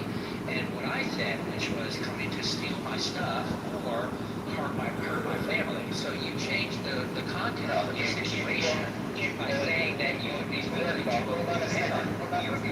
obey my sovereignty and my property rights second, don't be because they don't wrong. understand it. Just point you wrong. In the civil law and criminal law, we recognize intentional trespass and negligent trespass. Okay? If I do negligent trespass, I still have trespass. I still have violated your rights. I'm still liable to any damages that I cause. Okay? So if I can violate your property rights without knowing that I'm violating your property rights, and if I don't know I'm doing that, then I cannot have some intention of doing that, and therefore my free will has absolutely nothing to do with it. Anti-Jews could not prosecute you if it was just an accident. Really far back, Why is an accident? Yeah, he's taking us down this You're rabbit now hole. 4 steps. I know, he keeps going down this rabbit hole because I keep going. I'm saying in the same thing. You didn't know Yeah, he's the one that keeps changing the argument. I said if someone won't lost my property or their intention, I said if someone violates my, I said if someone acting stupid. I said if someone comes on my property with the intention of stealing my shit or hurting my family, that's a violation. Nothing. Well, That's the problem that you have a country. I think it's like the law. You're building a system. Why would you system do? You're saying equity would change or a moron that you can't understand what you're talking about. That is the conclusion being drawn from this conversation. That you can't follow a single law and you don't know what it is that you're arguing. You know what I'm saying? Yes, I know what he's saying. He's saying equity grants and public education are immoral because they help some people more than others. That's his stupid point. Well, how's it relating to like trespassing or taking his property rights? He's saying basically equity. This is not taking his He property. was saying that morality is basic free will. And I How's that? And I He's putting in a ramp that's going to take his tax money is what it is. He's just trying to find a way to save it. He does not want his taxes to the ramps and public schools. moral act that committed based on his definition. That stops this. That has nothing They're to in do with free will, therefore they're not related, not attached. Right, is that actually fair? Come on, that was like. That's a conversation about water.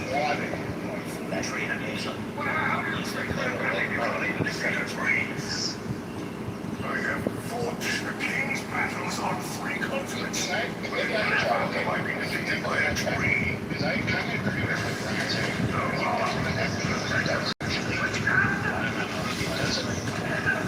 Henry, David, who's here?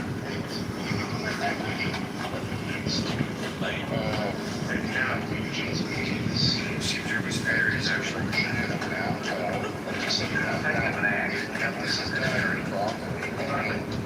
I think because we speak to this properly, we can't quantify it. Let people come. Seems to be the delay. We're obviously about people having No damn well. just because you do have That's life. the delay. That's not like Washington, DC, freaking how would you look at that? why do they don't let it change red? Or at least try.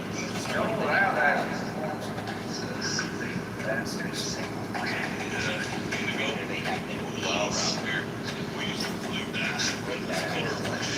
Boys, go ahead. Get shot first. Planet of the woods, a giant old man.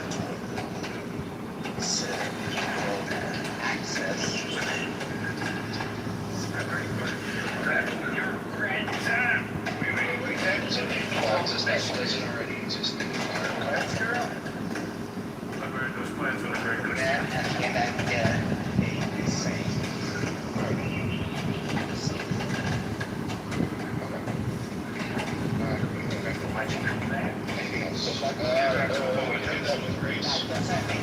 My ambition is selfish. My intent to ever say whatever. I cannot repay. Let's talk about your battle.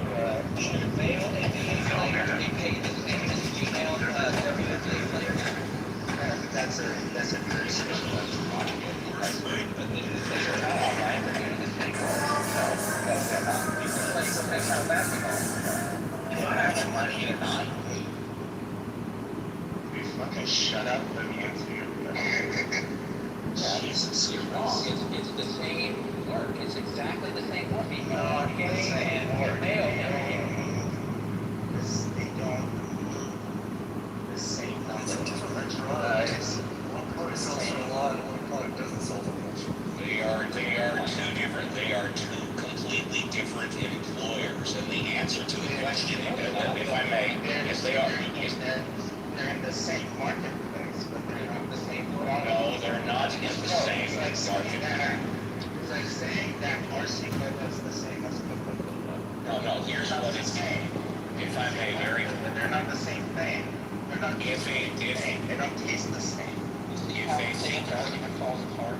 If a female player was in the NBA, she would get paid the same amount, minimum wage or more. NBA is different than the NBA. Firstly, the WNBA was money. Secondly, the NBA subsidizes the WNBA. The answer to the question is female players would get paid the same if they were in the NBA, but they're not. No, they wouldn't. Yes, they would. If I'm not mistaken, Hold on a sec. That's a stupid argument. Really? Because it's not a factual argument. It's an opinion argument. We don't know. The question is, would they get paid the same? And the answer is, if they were in the NBA, they would. No. We don't know. We do. There's a minimum wage. I think it's $1 million a year. It could be more. They would be paid the minimum. Allowed in if women were allowed in, would that Women are free to try out for the NBA or NBA. not? Let's not argue that point. That's not the point. That's not the point we're arguing. Okay? The thing is that doing the same job and WNBA and NBA are not doing the same job because you're not doing the same number of products. You're not selling the same amount of ads. Ad space is not worth as much, and therefore it is not the same job. That's what I said. It's a different job. It's being like this falls apart, dude. Company. It's like being the CEO of a startup company versus being the CEO of Exxon. They're both CEOs, but they're completely different jobs. And so, yes, the CEO of a startup company doesn't get paid as much as the CEO of Exxon, even though they're both CEOs. Yeah, What it's about my OnlyFans, though? My OnlyFans doesn't make as much as the average female. Why is this the case? This gender inequality, I should be equidized, right? I'm being serious. I think you guys are all talking If past that's each other. serious, then you shouldn't. That's not what equity is. Engage in. You guys are talking all past each other because women's basketball and men's, they compete in the same overreaching sport and entertainment, but the target different consumer audiences. Their viewership and revenue is different, target demographics is different, and their shared infrastructure and labor markets are completely different. But as a sport, it's the same, but the market should hold. The No, CEO of my company and the CEO of Pfizer play in the same space, which is pharmaceutical companies. My company is not the same as Pfizer. My company is at most $15 million in valuations, whereas Pfizer is probably $15 billion in valuations, if not more. I do have a Right. So you can't say just because these two guys are CEOs of pharmaceutical companies, they should be equal. It should be equitable, meaning that my CEO should have had the same opportunities as the Pfizer CEO to become a Pfizer CEO. But through the choices that he made, he didn't become that. There's an interesting thing here. So pro sports is very socialist. When you look at the NBA, it's a very, very socialist agreement that works incredibly well for the super elite capitalists that run the league, right? they enact things like profit sharing. There is probably no better example of socialism than profit sharing, so that the league can't fail. Right? The NFL makes sure that the best teams, when they play the worst teams, it's not just you keeping the gate of your worst team games, you're sharing the gate of the best team games. When the jerseys sell, the money from the best players also gets redistributed to the teams with the worst players. That's not It's beautiful. socialism.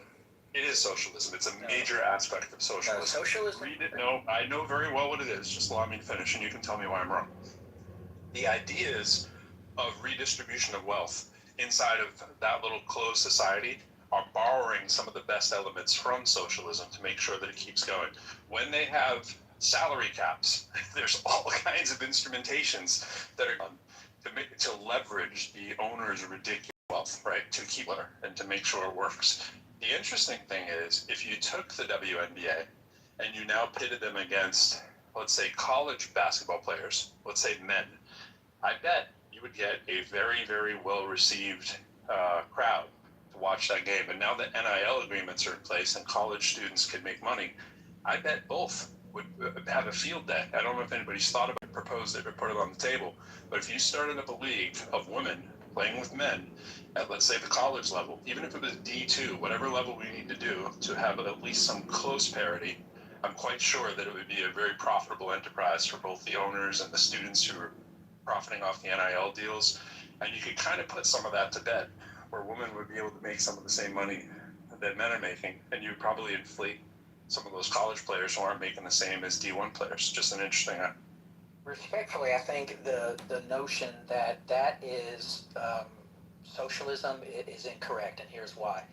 Socialism, as you can see in my PTR, if you read Marx, it's the abolition of private property. It's the state-owned grocery stores that Mondami is proposing in New York City.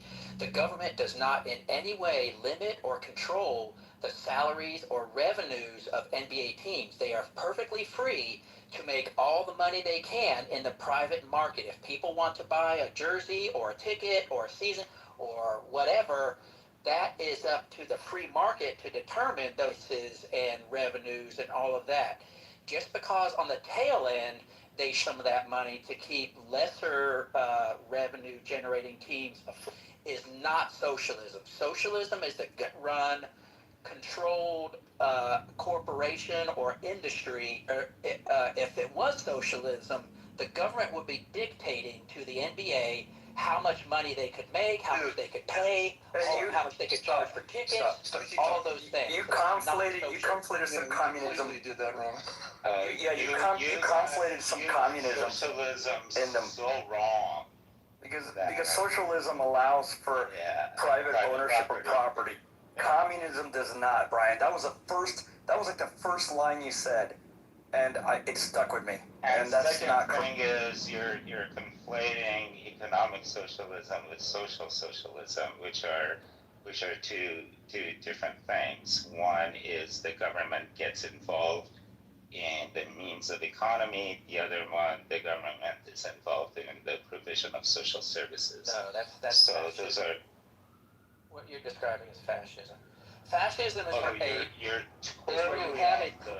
Okay, you're now totally off the reservation. Fascism is where you have the private sector able to generate wealth. It's just the government comes in and dictates where that money That is not fascism, Brian. That is not fascism. You can have capitalism in a fascist hold on country. a second, Brian. By saying that, you have shown that you really are not equal to me in this conversation.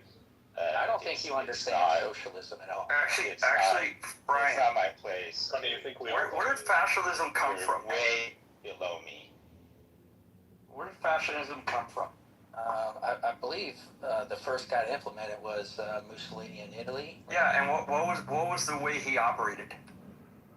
So there were private companies, but he got involved with dictating. It has nothing to do with the private companies. Go again. How did he operate as a leader? Well, that's my claim. You tell me. He operated by showing like power and like basically ruling with an iron fist. That's what fascism. No, ruling with an iron fist is completely different from what a corporation. Umberto Eco's 14 points of definition. How is that different from what I said though in the economic factor? No, economic have you is ever read- different, completely We're different. pretty far off. We're pretty far off. One's a government, dude.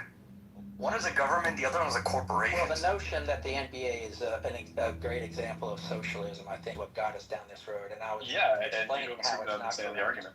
Well, you didn't explain why it's not correct. Yeah, You just because the don't agree with government arguments. doesn't dictate to the NBA how much they can charge, how much they can pay, any of the salaries. No. But You don't. within the league, the NBA Governs itself. Yeah, it's But not. they're a private company. They're not influenced. They're mandated by the government how they're that going the to NBA spend. is a socialist government, a country run by socialism. That's not what he said. He said I said that it the has. NBA So facets of listen, socialism. I said that it has socialist elements, and that those rich billionaire class that are very, very capitalistic, they recognize, is the point, all of the great aspects of socialism that really work when you can control it. The biggest one being the revenue sharing. I mean, you're getting that money generated from all the television rights or whatever other business the league is doing. You share it rather than just giving it to whoever is the team with the most viewers. That's why I say do the same thing with the WNBA and have them play against college players. Because if we want to say it's not going to be enjoyable to watch them against pro players, let's make it a little bit more equitable, right? The salary cap that's in the NBA is the richest owners can't just spend unlimited money and just go buy up all the elite players. Then everybody would have 10 LeBron James on the team, but they don't do that. Like in just last year, the salary cap was something like 150 million, right?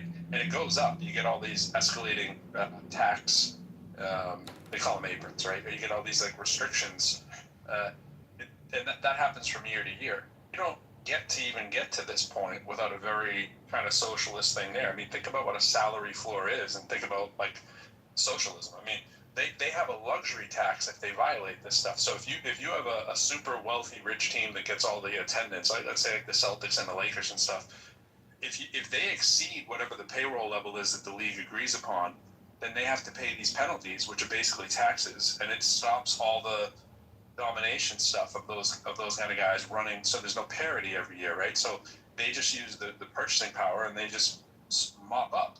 But that keeps the whole league's overall structure, well, for the economy of the structure intact. So if your worst performing teams get to draft first, that's another example of socialism. That's exactly what they do, right? They're making sure. Socialism, if the government mandated, that's how they operate. You're just so stuck on the government. Jeez. You're just so stuck on the government. Yeah, you don't socialism understand. is the government control. Those of mechanisms- economic- Okay, thanks for that. Thanks for that. Dude.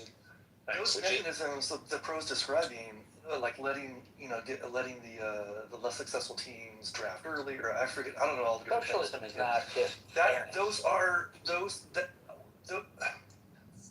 Those Imagine if we did mechanisms. that. Those mechanisms. That's an attempt at equity, right? Look how That's what opposite equity it is.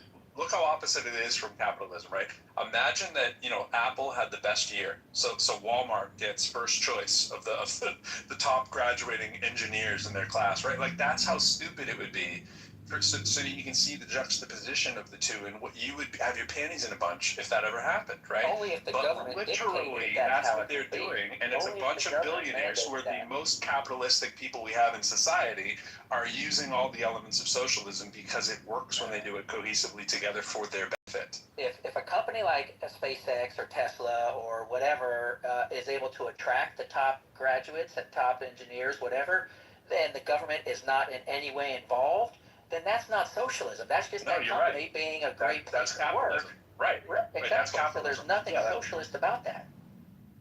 Right. No, I agree with you. That's pretty capitalist. That's kind of what we do. What I'm saying is if you want to bring more equity into it, which was the conversation, you do what these capitalists are doing in their little fake created universe and government that creates unprecedented wealth, right? The maximum salaries, right? Like your best employee, imagine that you said you would be devastated if all of a sudden we said, the CEOs can only make $10 million a year. I mean, I would be advocating for it. And so are they, right?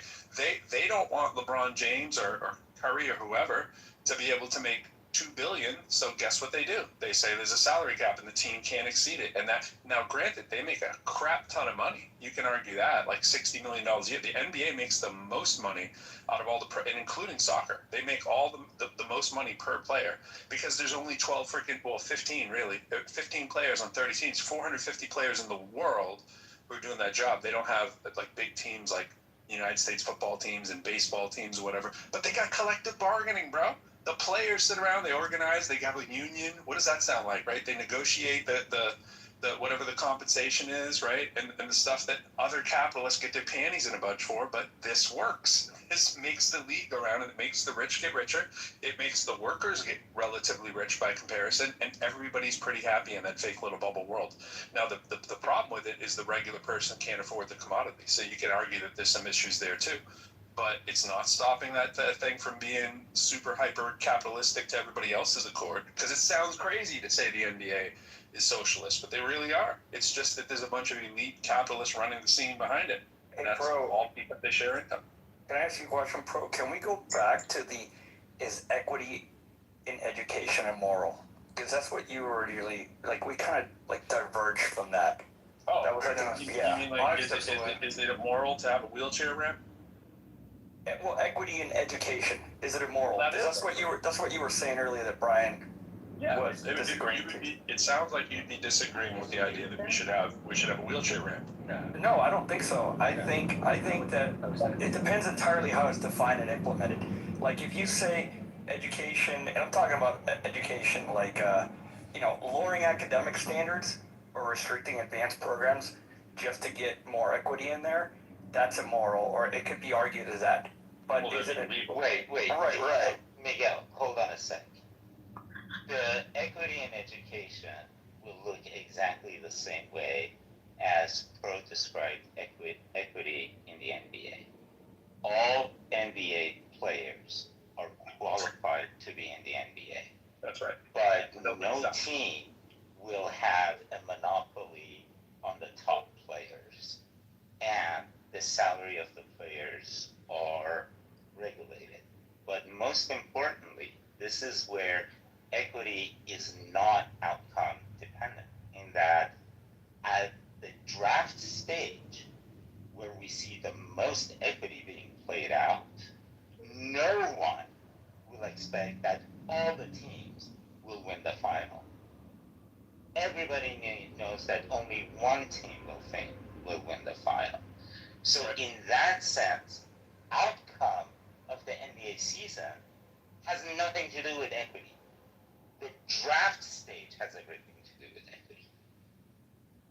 Yeah, the only part about the outcome is, and this is the reason I've let that fly before, is because they all want the same outcome. They all want a fair chance to have a chance to win the title. And the owners agree that that is a good thing too. When you have parity, they agree that it's a good thing that everybody has as close to a fair chance as possible. And they've put all the mechanisms in place to do that, and we're calling that equity. Right? Like that's it. I'm not saying it's perfect. I'm just saying it's a really good example of capitalists showing you their true colors of how socialism works well for them, and it's nothing to be scared of. We have it in pro sports, which is the most capitalistic kind of thing that you can think on one hand. And back to the very beginning of the room, we can, as intelligent people, come up with systems that work better than the ones that we have. You don't have to booty clap for the United States all day long just because you're from here and think somehow if you want to criticize it that you're like a communist or something. Bro, it is clear that pure capitalism is a pipe dream. It is clear that pure communism is a pipe dream. The truth is you can have more communist aspects into your capitalism without spoiling the punch. There are some things that work. There are some socialist things that work. And I understand socialism is sort of a step towards, pure communism, and people get upset because the original documents and say, well, this is just a step to get there. And you have things like you have quoted in your book there that you're scared of. But it's like sane people aren't really trying to say that we want pure communism in the United States. Right? Nobody's trying to do that. It wouldn't even make sense here. But what would make sense are a lot of the elements from socialism that seem to work. And yes, along the way, they bring in a little bit of equity, parity, whatever you want to call it. But it's not saying everybody gets a trophy, bro. It's not what it's doing. So is equity fair? And the answer is, how do you define fairness? On the one hand, people. during the NBA draft, equity is not fair at all on the one hand, because the team that worked the hardest and did the best during the regular season gets the last spot on the draft, and the team who just lazed around and drank beer gets the first spot, right? So in that sense, equity is not fair at all.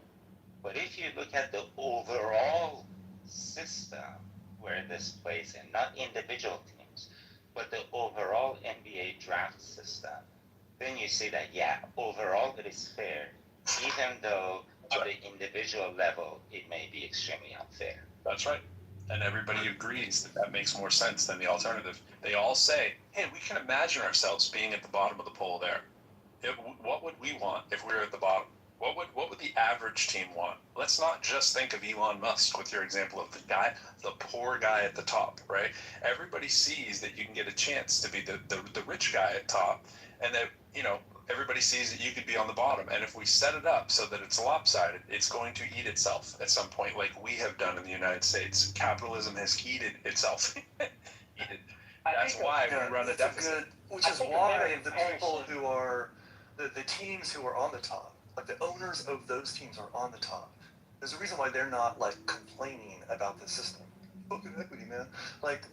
Because they recognize that this is there's a way to run a team and there's a way to run a league, right? And the way to run the league, well, they probably do complain, of course. They want to increase the salary cap, but they still understand that there have to be some constraints on the top teams. Wait. So that the entire league prospers, right? The entire league, the franchise, the brand, the NBA brand is going to be worth more if it's like an interesting season, right? So everybody's kind of bought into this idea, which is the same reason why I think, even though it might cost me a little more, I think we should have better access to healthcare in this country. Because if people are healthier, the country will do better. People will do better in school and work, and we will be more prosperous and all these things. Because even if I have to pay a little more or someone else, because the thing Pro said is super important. That just that idea that you can imagine, next season we might be the bottom team, right? Things can happen pretty fast in pro sports. So you have to vote as if you might be in that position, and They have rules, and I know you want to say something, Ryan. Let me just say this. They have rules, too, in the NBA, where it's like Jason Tatum obviously blew out his leg a couple years ago, right? They have rules that go up for a debate every now and then that are like, can we get an exemption for a horrific injury? And you know what? Teams kind of go, yeah, we can. And they vote on whether, this particular injury qualifies. If a player dies, right, they have they think about it. And it's not just because the rich ruling class get to make the rules. Brian, I heard you start to say something about maybe implying that the owners would want to increase the salary cap. That's not true across the board. It's the players who'd want to increase the salary cap. You might have a few wealthy, super rich teams and a few teams that just historically have done better than others who may slightly favor that. But overall, the owners are fighting against paying the workers more money, just like any capitalist society, right? They don't really want they don't want the workers getting paid $1 billion each. That's not helpful for their bid. Yeah, that's accurate. I was gonna say I think it's interesting to inside the NBA and talk about equity and outcomes and resources and fairness with the draft lottery and things like that. But I think ultimately it's kind of a specious argument because it's still an unregulated. What I mean is it's not a government interfered with company or industry.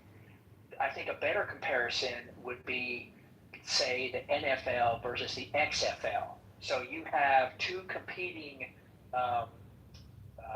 companies inside the same industry. Now, if a government were to come in and say, we're going to help the XFL because it's unfair that the NFL has such a monopoly on this industry, and so we're going to penalize the NFL, or we're going to subsidize the XFL. We're going to take people's money, taxpayer-funded subsidies, and give it to the XFL because we want parity across this entire industry. It's not fair, blah blah blah.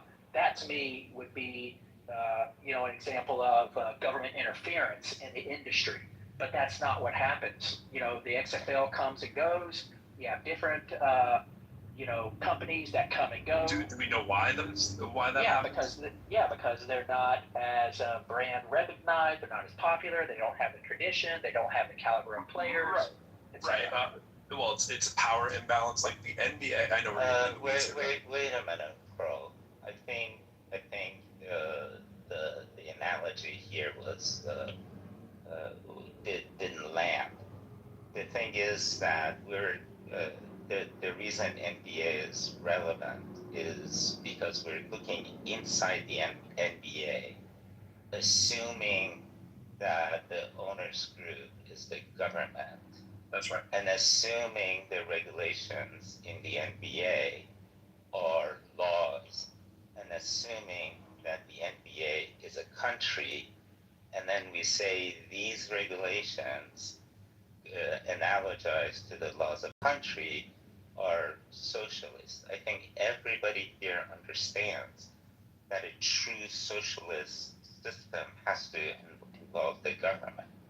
Well, we're basically using the NBA and the system of regulations in the NBA vis-a-vis the players, vis-a-vis the owners, as an analogy for a system of government. Absolutely. No, it's good to reiterate that. I think just think of that as a country, comparing it to the other country that you're about to compare it to, which would be the XFL, right? The other country maybe wasn't able to compete. It's like saying the other country couldn't go to war with us. Yes, it's another tip in the hat for why that is a good model, right? You made a very profitable, strong entity that can do well, i.e. you want to make a strong country, right? That would be sustainable. The other thing I was going to say about the NBA, though, is like Ice Cube has a 3-on-3 basketball league, which has done pretty well. The NBA has gone out of its way to try to quash that. It's done what it could while trying to maintain some really good PR to actually make sure that Ice Cube is not a threat. He's actually sued them. He's went out on record going against the NBA because they've been trying to do some pretty shady tactics to make sure that Ice Cube's league didn't succeed. Now, you think about why that is and why it might succeed. You got a popular, relatively wealthy owner, right, who's managed to garner some of the same caliber players and workers and so forth that he pulls into his league. Now, they're not all the same caliber as the NBA, and a lot of them are retired, but he has a good working model that's using a lot of imitation on the league itself and doing some of the same kind of ideas and making it a little bit more creative and hip and more cost effective for people who can't necessarily afford a ticket into that club. But the XFL faced a lot of the same kind of barriers, and it's hard to compete with billionaire money, right? It's hard to compete with our military. It's hard to compete with somebody who's pretty strong and can print money. Like all these things, there's differences we can run down in the analogies. But I think the point Sam's reiterating is the important one: is that if you create something that's healthy and stable, you can see that doing that needs to have some socialistic elements to business to make it work. And they're telling you that. And there's the punchline. Well, I think I could see where if the government got involved in helping to, let's say, squash or limit the 3-on-3 league from Ice Cube, then that would be a foul. But if it's just the NBA, maneuvering its advertising. Leverage. Yeah, it's leverage. Then that's fine. If the product is that good and the demand is there for a 3-on-3 league or the XFL, it's going to be just like Netflix. Netflix came up and stuck up on Blockbuster, if you remember, 20 years ago, 25 years ago, and they were, dismissed as just a, rent DVDs to your house, right? And now they're one of the biggest companies in America. So if the demand is there, the business model is good, then that company is going to overcome. And if it doesn't, then there's a reason. And only when the government gets involved to subsidize, like Solyndra or some bullshit like that, that's where I have a problem with it. That's where I think government interferes unnecessarily and inappropriately in the economy. The fact that you're bringing government back up again, I don't think you heard what Sam said. I don't think you understand how analogies work. Like, the NBA is an analogy of it's a big organization, it's a big system, right? And within that system, they have found, like in a lot of big systems, certain, let's just call them socialistic mechanisms are kind of necessary and make a better product. Yeah, you keep kind of saying like, yeah, well, if the government did it, I don't. But if the NBA does it, that's fine. No, but what you're conceding is that, well, these socialist, let's say, mechanisms like equity or whatever, if they work inside that large organization, they work inside other large organizations, then those kind of things also work in the way a country operates. And to simply dismiss them, hold on, to simply dismiss them because you're using the S word is silly. Like, these are potentially powerful tools that we already use, right? We already have roads and fire departments and stuff. We've accepted socialism. It's just the argument, well, where does it apply and where doesn't it apply? But you keep sort of popping out of the analogy and start talking about the government again and stuff. And it's like, stop doing that, because that's not how analogies work. The difference is that the government has the exclusive monopoly on force. So if a company the NBA or another country, the NBA has exclusive use of I don't know, no, they don't. red cards within NBA games, something like that. They sure do. They sure do, bro. They find red cards. I'm sorry. Do they have red cards in the NBA? Check this out. Check out the communism that they have. Right. This is what the NBA does. If you say anything about the official, you're fined $50,000. $40,000 is, I think, the baseline. It used to be 30. If a player says those refs sucked, you're fined immediately, and that money gets pooled to the rest of the league. And the players have actually argued, like, where does that money actually go? We need to actually see the money trail, right? That's just one way, right? If you have too many technical fouls, they can kick your player out for the game, right?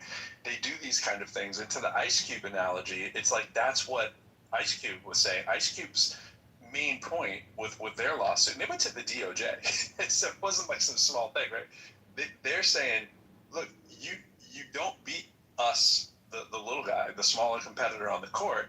You guys got to control the doors leading to your court, right? Like, it's all the money and the television and the talent and the officials. The NBA is like, you can't use our officials.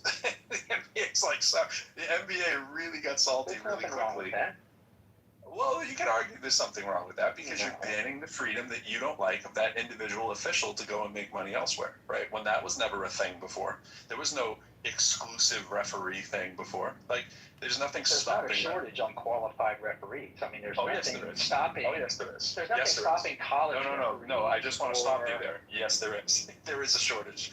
I'm a referee. I'm a high school referee and a baseball umpire. There is a massive shortage. Anybody can go to pursue that. Right. But it's very hard. Yeah.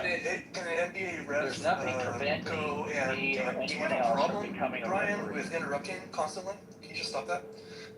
Bro, can an NBA ref go, say, like, ref a D1? Yeah, of course. A lot of times they're the same. So they can do that, but they specifically Right. can't do the 3-on-3. Yeah.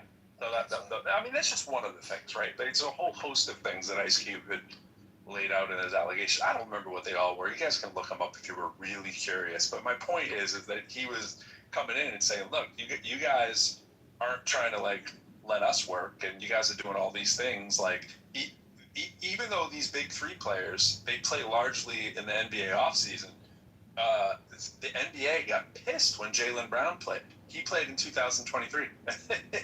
He was in the All-Star game. And he did, and it was like he was the first guy who actively came out and played in the big three. And they were like, "Oh, wait a minute, we got to start, rethinking this. Can we let our active players play in here?" And they started trying to, say, not only can the players not play, that we don't want the referees to referee. Anything they could do to sort of sabotage the competition, right? So it's like, of course they're going to do whatever they did.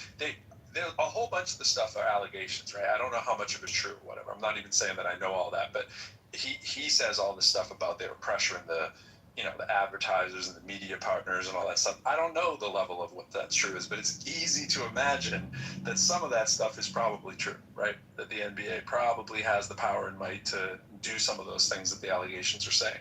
Now, despite that, he's actually doing pretty well for himself, the league, and there's other little leagues popping up around that are looking the same. There's a women's one popping up and all this kind of stuff too, so pretty interesting. But yeah, I taught a class on this, a couple classes on this stuff, and I'm just continue to be fascinated by sports owners and sports ownership and just all of the socialistic elements that are in there that make them run and be super successful, ironically, right, in the most capitalist country in the world, right? You would think that we're like going to like an NBA game or any kind of like top tier sports game, like they're prohibitively expensive for most people. Hundreds of dollars a ticket for even just like lame games, right? You would think offering some kind of B league, minor league, some kind of option for people to go see basketball in person more would only grow the interest. So whenever I hear about these kind of protections, I always think, like, these guys are just shooting themselves in the foot. Like, who cares? Let Ice-T's thing, like it's probably not going to be a thing, right? Ice Cube. If somebody, Ice-T, Ice Cube, sorry. They're both ID. You know, like it doesn't seem like it's going to hurt the NBA. Even if it were to become a big deal, it would probably help the NBA.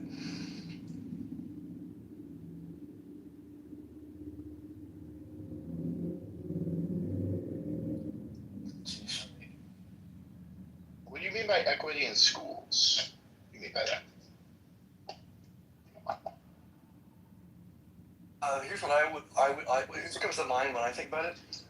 Equity in schools. So like, you know, labor statistics show pretty clearly that, you know, people who do college fare better financially in life. So we encourage kids to go to college. So we're like, hey, you got to take the SAT test. Well, turns out some groups perform way better on the SAT than others, and then it's like, oh, well, duh, it costs money to take the test, first of all. Like, there's a private company that does that. That's weird, I think. And they're assholes. Like, they're super hard to deal with. So that's a problem. But, you know, so another thing is just like test prep, right? People, these groups who do better, it's because they prep for the test. So here's an equity thing. The school can offer test prep, right? It could be after school.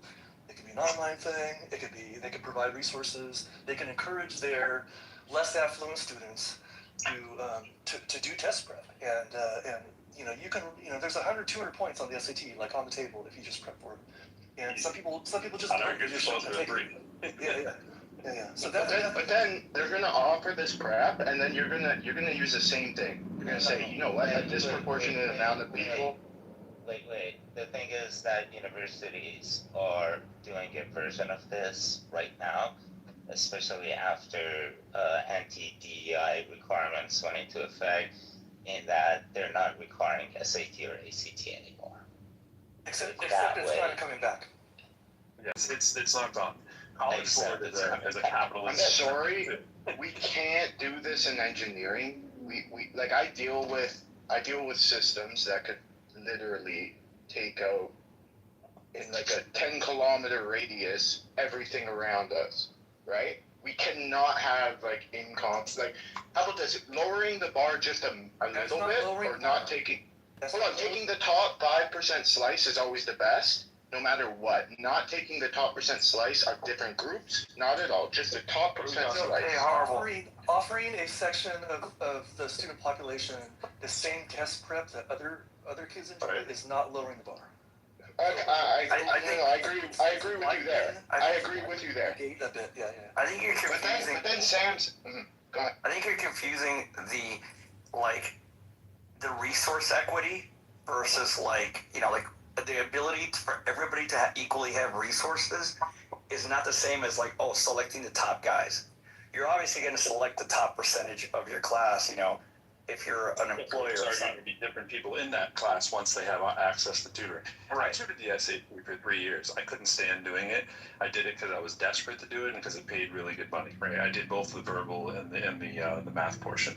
And the first thing that you're taught when you're tutoring for any of the good companies out there, the first thing you're taught is the guessing strategy. Right? I'm sure some of you have heard about that, right? You're teaching the guessing strategy of if you're a good student, you know, an excellent student, a poor student, a sucky student.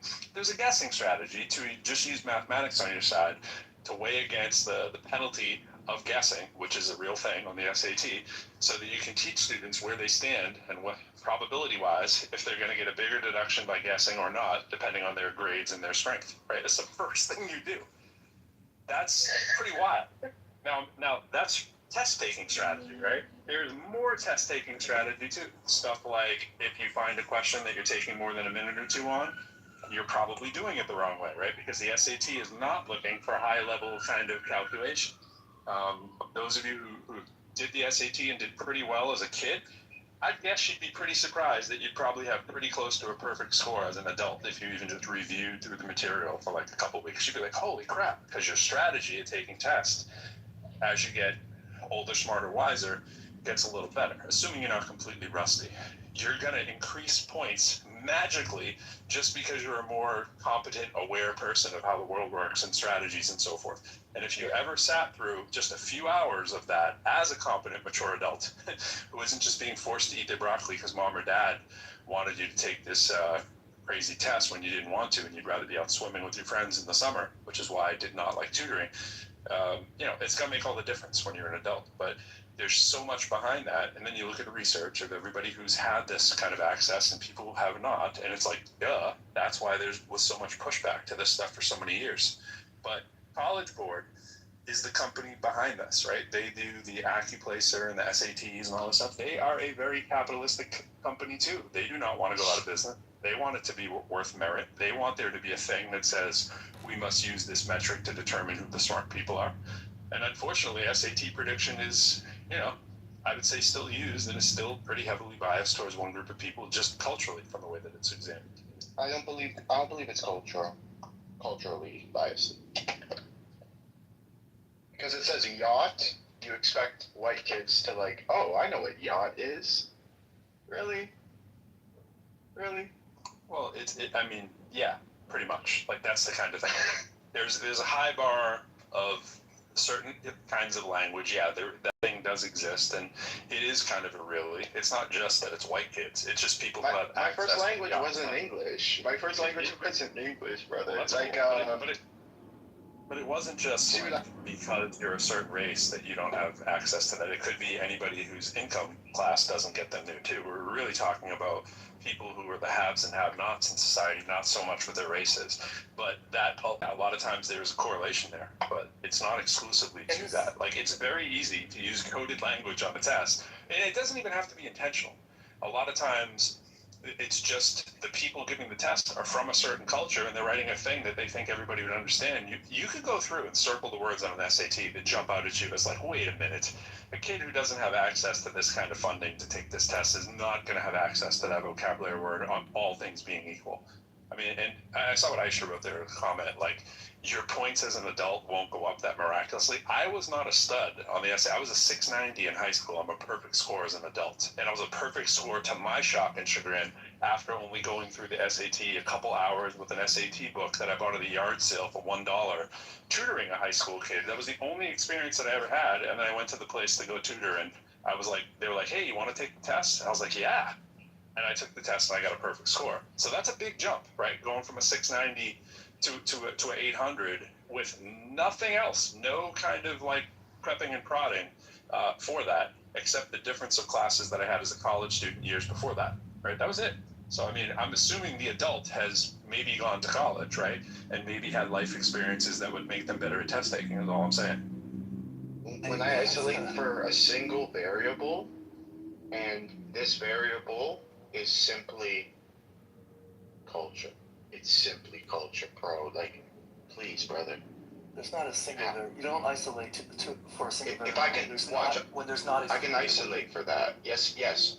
Just a Sri Lankan or whatever who's just as dark skinned, so you can't use race.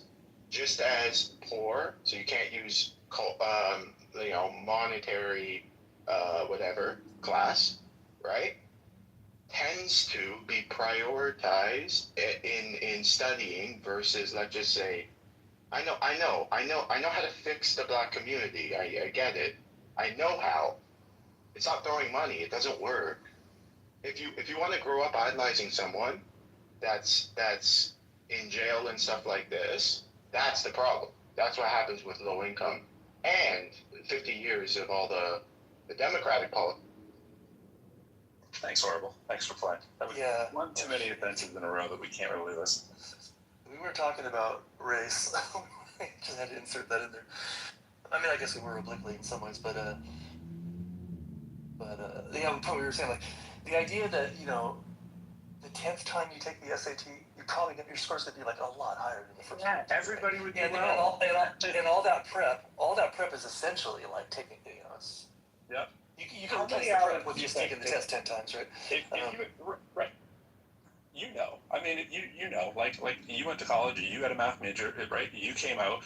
How much improved would your SAT be from when it was in high school? I mean, it's hard to count. I don't want to sneak in and take it again just to see. Yeah, Literally, when I wore an SAT, I literally, like, on Friday, there was an announcement at the school, like, SATs are tomorrow, and I was like, what? I did the same thing. I was the guy who, like, I wasn't thinking about college. It's the same thing. And I'm like, all right, and I went, and I guess I did okay, but like, the idea that, like, I could have done 200-300 points better just by, like, probably 100 points just by for picking up the book the weekend before or something like that. There's always this low hanging fruit. But that idea that actually Tiger's comment, too much about vocabulary. This idea that there's like cultural words, like you can make fun, you can say like yacht, like that's silly. But no, I mean you can't deny that there are cultural touch points. Like it's so silly.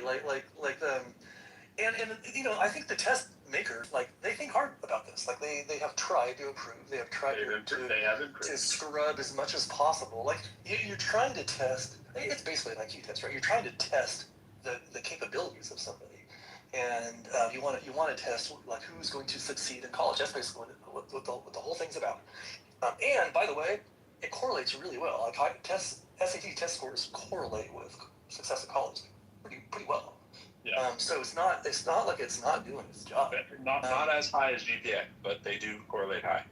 Right. Okay, that's probably true because it's the difference between GPA. But it's like, you know, when they took the SATs away, I was like, whoa. You know, the SATs were like the way someone like I could get in college. Like, because like my grades were pretty bad. My SAT score was like pretty good. It wasn't awesome, but it was like pretty good. And well, to me, it's this opportunity to equalize a little bit and be like, yeah, I just didn't care about grades. But anyways, I don't love the SATs or anything like that. I just think that these tests do serve a purpose. But to pretend like there's no cultural like. Right. There's no cultural bias. That's crazy. I mean, there's no rock and roll examples. Tests are problematic. On Van Halen's first album. Yeah. No, it's hilarious when you read the SAT, when you have to do the English section and you read through that and go, imagine if there was like any diversity in the room if they would have let this fly through. And even some of the math questions are just like, what? Why would you ask this? Like, I was doing one this is what I do. Like, I review these, right? I've took every math placement test that we have available at the university, right? I even did them for the English side. We have an AccuPlacer as well. An AccuPlacer is because if you have open enrollment for people that are just coming in, because we're the only public university, right? You have to have a public enrollment status through some of our doorways, which are people coming through workforce or people that are just there for an associate's degree. They take an AccuPlacer. Everybody else doesn't, but they're moving more and more towards making those folks do it too. And when they don't do it, they take a regular math placement test if there's any ambiguity with people's records or whatever. And it's basically an algebra test that you give out to everybody. You just see if they do really well in the algebra test, us brilliant minds in the math department go, this person's going to do well in math, right? And this person's What did not. you call the test? The Accu test? AccuPlacer. It's AccuPlacer. also administered by College Board. So College Board, AccuPlacer, and it's hand in hand together. It's for years on the AccuPlacer, right? I am the person who made the cut scores at our university, right? By aggregating all of the literature that is out there on how these numbers come to be. I made the flow chart for our university, right? For like which courses you have to take, for which major, blah, blah, blah. Because it wasn't done before I got there. And I'm not trying to pat myself on the back. I'm just saying I'm pretty vested in this. And it's hilarious when you take the test and you go wait a second. This question right here, I don't actually know what they want because of the language that they use. The language in the instructions. Ambiguous language, overly, fluffy kind of language in places, just in the directions. Now, they have done a good job on most questions, but they are clearly testing for what you don't know as opposed to testing for what you do know. It is a gotcha kind of test when you take the AccuPlacer.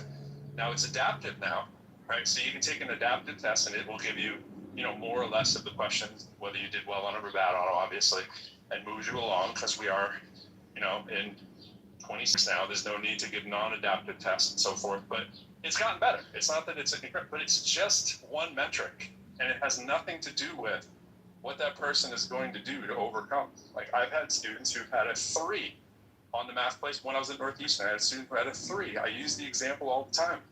And the dude is making far more than me at State Street Bank. He had a 3. We should not have taken him. I had to fight for this kid myself to get him into the program because I interviewed him. So I heard his story. I heard his pitch of why we should just take a chance on this kid. And we ended up doing it despite his horrific math score. Now, we had claimed that for our first year program that we were just using the test scores for placement. And if we wanted a student, we were going to take them regardless of what their test scores were. And that we were going to find a way to get them funded, basically, to take the course that they need. That they needed, right? And that program is still going on. It's foundation year. And it is continuously each year become a more selective program, right? Where now I think the average GPA of the kid coming in is somewhere like 3.4. Now this is a first year access program, right? That I was teaching in. A first year access program for people in the actual community coming in. So we did the same thing. They were taking tests. They were doing holistic interviews. This stuff costs money. It's time and money to have interviews, to hear the story of why this otherwise pretty good student on paper, has like a 3.0 or something, just happens to have these bad math grades and would never get through the front door of this university that usually is looking for a northward of a 4.2 or a 4.3 to even be considered in any of the STEM programs, right? So we're like, okay, what's your story and what has sidetracked you? And then we hear it and we go, oh my God, this kid is going to overcome. This kid is going to be that elusive grit person who will work, and you have to go to bat for the person after you've, selected through their interviews and put all the cards on the table of who this person is.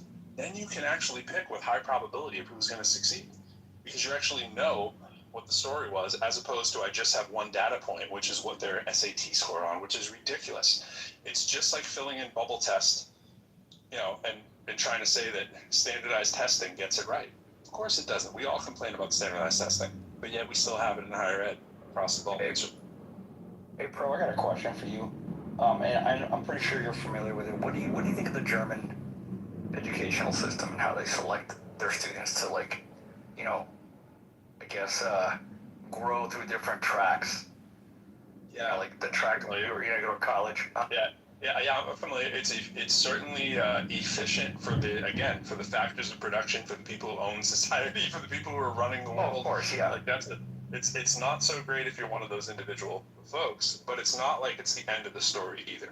It's not like you're doomed forever and ever and ever. It just kind of means your undergraduate education, a pathway has more or less been selected for you. And it's not like you can't jump out of that pathway, even though it may seem like the doom, gloom, and despair, right? Suicide numbers aren't as high there as they are in some of the Southeast Asian countries, though. So, there's that. But, look at like MIT, which has massive amounts of people from countries that are high on the suicide rate. It was one of the highest suicide rate schools there are in the world, not because they had an influx of German students. And I'm only using this to illustrate that it depends who you're looking at it from. Like for the student outcomes or for the owners of business outcome or for the country on a whole. So it just depends who you are on that. But I think it gets overblown as this student is relegated to, mire and work in the coal yard or something just because they weren't deemed out. I don't love it, but I think it's not as overbearing as it sounds on first glance.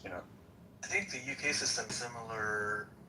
Yeah, a lot of early, a lot of European countries, they're earlier to track. But one of the things Yes. like Germany that this is my understanding anyways, I don't have firsthand, but I've got a couple German friends. But one of the things I understand about their system is, like, you might get tracked into a technical, the trades or something like that. But they treat those trades with a lot of respect. Absolutely. And yeah, I think more than we do here. We treat our trades with a fair amount of respect, just from the fact that they get paid a lot these days. I don't know if you know this, but the trades come highly regarded these days. So even if we don't like, but it's beyond that. It's more of like a social respect that they give to everybody. That again, I might be idealizing this, but that's what I've understood. That's what I've been told, basically. well, yeah, they have this Gymnasium, Realschule, and Hauptschule. So I And think basically, once we do they tend to, at primary school, at the end of primary school, they tend to test them and place them, like you said earlier on. And they seem to have a higher success rate in college. Because our success rate in college education isn't that great. Correct me if I'm wrong, bro, but it's not no higher than 50%, am I right? The people that never college graduate? Sorry, bro, I'm in my bathroom. Not a good time. Oh, but it's not as high. And there they have from what I understand, a very high rate of college graduates. And the people that, like you said, do technical or vocational jobs tend to do very well in their community. So I don't know if it has merit or not. I don't know what the final outcome metrics are, but yeah, and I was just going by what I know from just some firsthand info, well, secondhand really info. So, but yeah, it's largely what Hero said. Like, the society treats a lot of those trades with a lot of dignity and respect, and people do pretty well for themselves. As far as not getting into your first college of choice, whatever, it's not the end of the academic road, too. I mean, it's similar here. I mean, it's like where you go as an undergrad, it only matters in certain career choices, right? What your final degree is matters a hell of a lot more in many cases. That's not to say that you're going to, pass your GREs or whatever easily, whatever, but it's not the end of the road, at the end of the day. And people there I guess you could argue there's more equity there in some cases for certain parts of the sector, but I don't love it. I don't like the idea of it in a pure sense, but there's aspects of it where I at least get why. But it's hard to come in from our cultural viewpoint and say, yeah, this sucks, you shouldn't do this or whatever. I mean, Germany's an interesting package of goods, Well, in the U.S., there's sort of a bad history with tracking. It was that some kids were getting tapped early to be like, oh, you're never going to do this, and we don't like that as Americans. We want to be like, anybody can change their route at any time. You can change your trajectory. But what was that? We have a different history in this country, and Well, isn't that where equity was supposed to fix things? Kind of in a way, allow the kids that were like impoverished. The opposite of equity is No, I'm talking about like the kids that couldn't get in, that fell through the cracks. That was what equity was supposed to like. Yeah, stop. I mean, I just equity is just like, just look around and look for the kids who need some help, and yeah, exactly. Yeah, it makes all the sense in the world. Why wouldn't you do that, right? And things we can identify, right? Like, we can identify that, like, communities, like, kids are coming to school hungry. So now, like, in California, they just have, and I love this. They're just like, they had cafeterias, they had discounted lunches, they had these different programs, and then some schools didn't really have cafeterias at all, and so there weren't really many options, and the full free lunch program had like what do you call it, like a stigma. As something they're like, why don't we just offer free food? Like, it's not much more expensive. Like, managing the whole program, it's got administrative, it's just offer free food to everybody. And, some kids are going to take it. And so that's what they have now. They have, I think all the high schools in California, certainly around me. Not all the food is free, but there's like free options. And my kids go to a pretty affluent school, and they basically have like a Starbucks. I mean, it's not a Starbucks, but they turned it in to like a bit of a cafe. It's like a study area. It's kind of cool. People go and they can. So it's like, in a way, at that school it wasn't really necessary, but in some of the schools I've been at recently, like, it's necessary. Like, kids come in there and they're gone. They have a brunch break. The first few classes, and then they have brunch. I thought it was funny that they called it that. But it's like, anyways, addressing these concerns kind of makes sense in a lot of ways. It's not just about kids don't get enough food. That helps create community. Kids who eat together. together. You know, anyways, I think these are identifying these things and just being like, oh yeah, SAT, or this kid just needs some tutoring, or all these things. It's fairly low hanging fruit. Not every kid needs it. Not every kid who does need it is going to take advantage of it. But whatever. It's not. I don't think these things are necessarily that costly to implement. It's just about making better schools. And it's definitely not about lowering standards. Yeah, I totally agree. Although, I mean, that's a problem. That can be a problem too.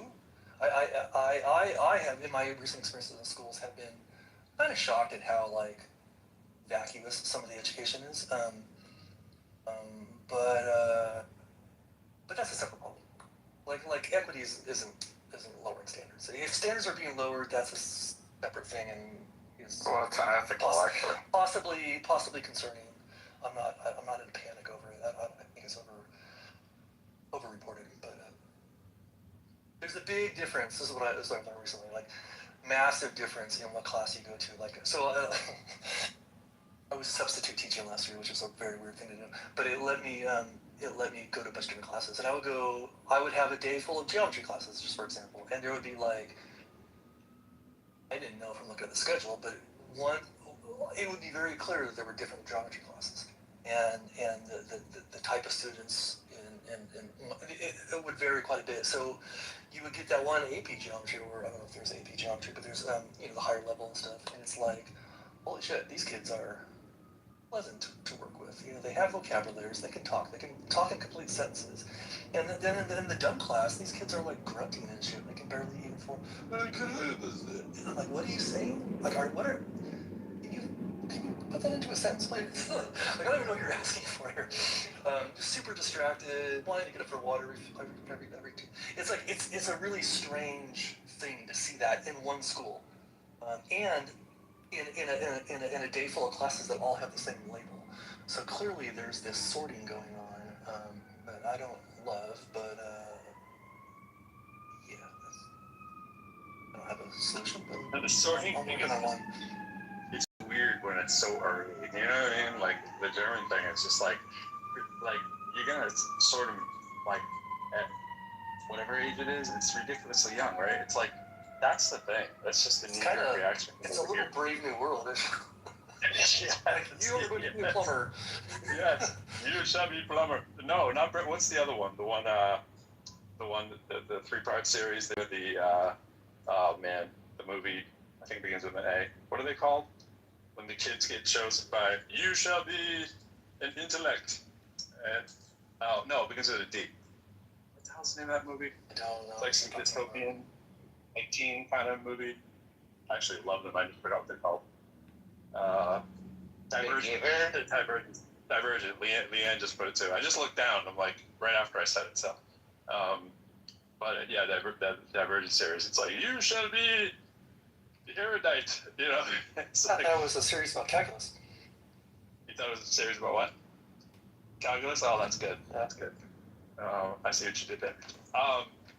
Yeah, it's weird. Anyways, I mean, I think there's arguments of whether, you get more equitable results or whatever, but it certainly doesn't feel equitable when you're telling the third grader, I can't remember the grade, whatever grade it is, it's really early, that thou shalt be a plumber. It's like, it's great. It's at age 10. It's at age 10, actually. 10? Yeah. Well, what is that, fourth grade? Think about your 18-year-old self and your 22-year-old self. Oh, but that's my point. How? It's totally different. That's my point. It's exactly and yeah, it's crazy. When I did the SAT the second time, I was in my 20s, and it's like, and I read it, I should put there, she has a point. Like, obviously it would be invalid if you've actually gone through the education and then take the test, but that's kind of my point. The point is, the test is actually telling you who is fit to get into this university. And it's like, well, if on the back end I was able to do it, so I'm not saying I wouldn't have got in with my scores, but I certainly wouldn't have got into some schools. I had a 610 and a 690, right? So 1300. That's good for a lot of places, but it's not so great for others. And it was like, I was just like you. I didn't know what the hell I was doing. My parents never took an SAT, right? They had no idea. They weren't paying for go to SAT class. They were just like, take the test and shut up. I did get to take a pre-SAT. And So you had a little bit of exposure, right, to even go up. I don't know what I had on that, but whatever, you go up. And then it's like, you go take it after you did your 4 years. And it's like, wait a minute, if I can do this good now, what were we saying that you were going to maybe say that I couldn't get into some of these elite institutions? Like, I didn't go to an elite institution. I went to a state institution. I mean, it was a good state institution, but I came out and now I can crush it, by the way, on both subjects. And I sucked at verbal. I just conned my way through it with good test-taking skills and breaking down Latin and Greek prefixes, right? And that is a major thing, by the way. You can't sleep on that. A little bit of Latin, a little bit of Greek. I mean, you can just figure your way out through a bunch of words. I had no idea what I was talking about. But I can look at a word and say, incorrigible. I mean, I use that example all the time. It's like, I would never say that in a sentence.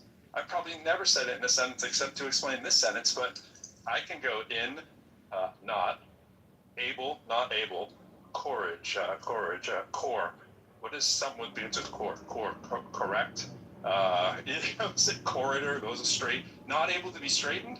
Okay, now let me think about that with the analogy that, oh yeah, child is to incorrigible. Like, oh, I get it. You can't straighten out the kid's behavior. All right, duh. Like, is that what we're testing? We're testing our ability to, scam the system, or do you really want to know my vocabulary? Like, because that's another loaded thing too. But as an adult, we can all go do that, right? Not just the kids that have access to Latin and Greek as a head start. You just get more access and exposure to those words after you go through a system. So what did you pre-predict? That I wouldn't have been a good person to show that I could have high scores, even though I could have got those scores if I had the education? That's what we're saying. With the education to take the pre-test, with the money to take it, and parents that know better, you're going to do better. That's it.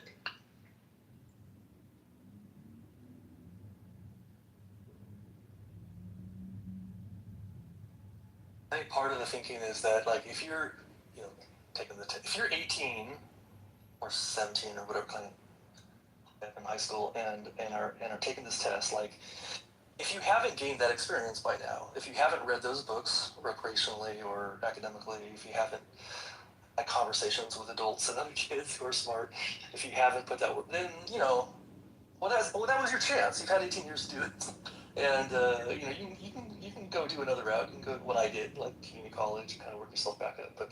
But there is this like reality that like you're testing these young kids for their capacity to enter university at 18, and like frankly, like I wasn't ready to do that, but I'm glad I was able to revisit it later. I just wasn't.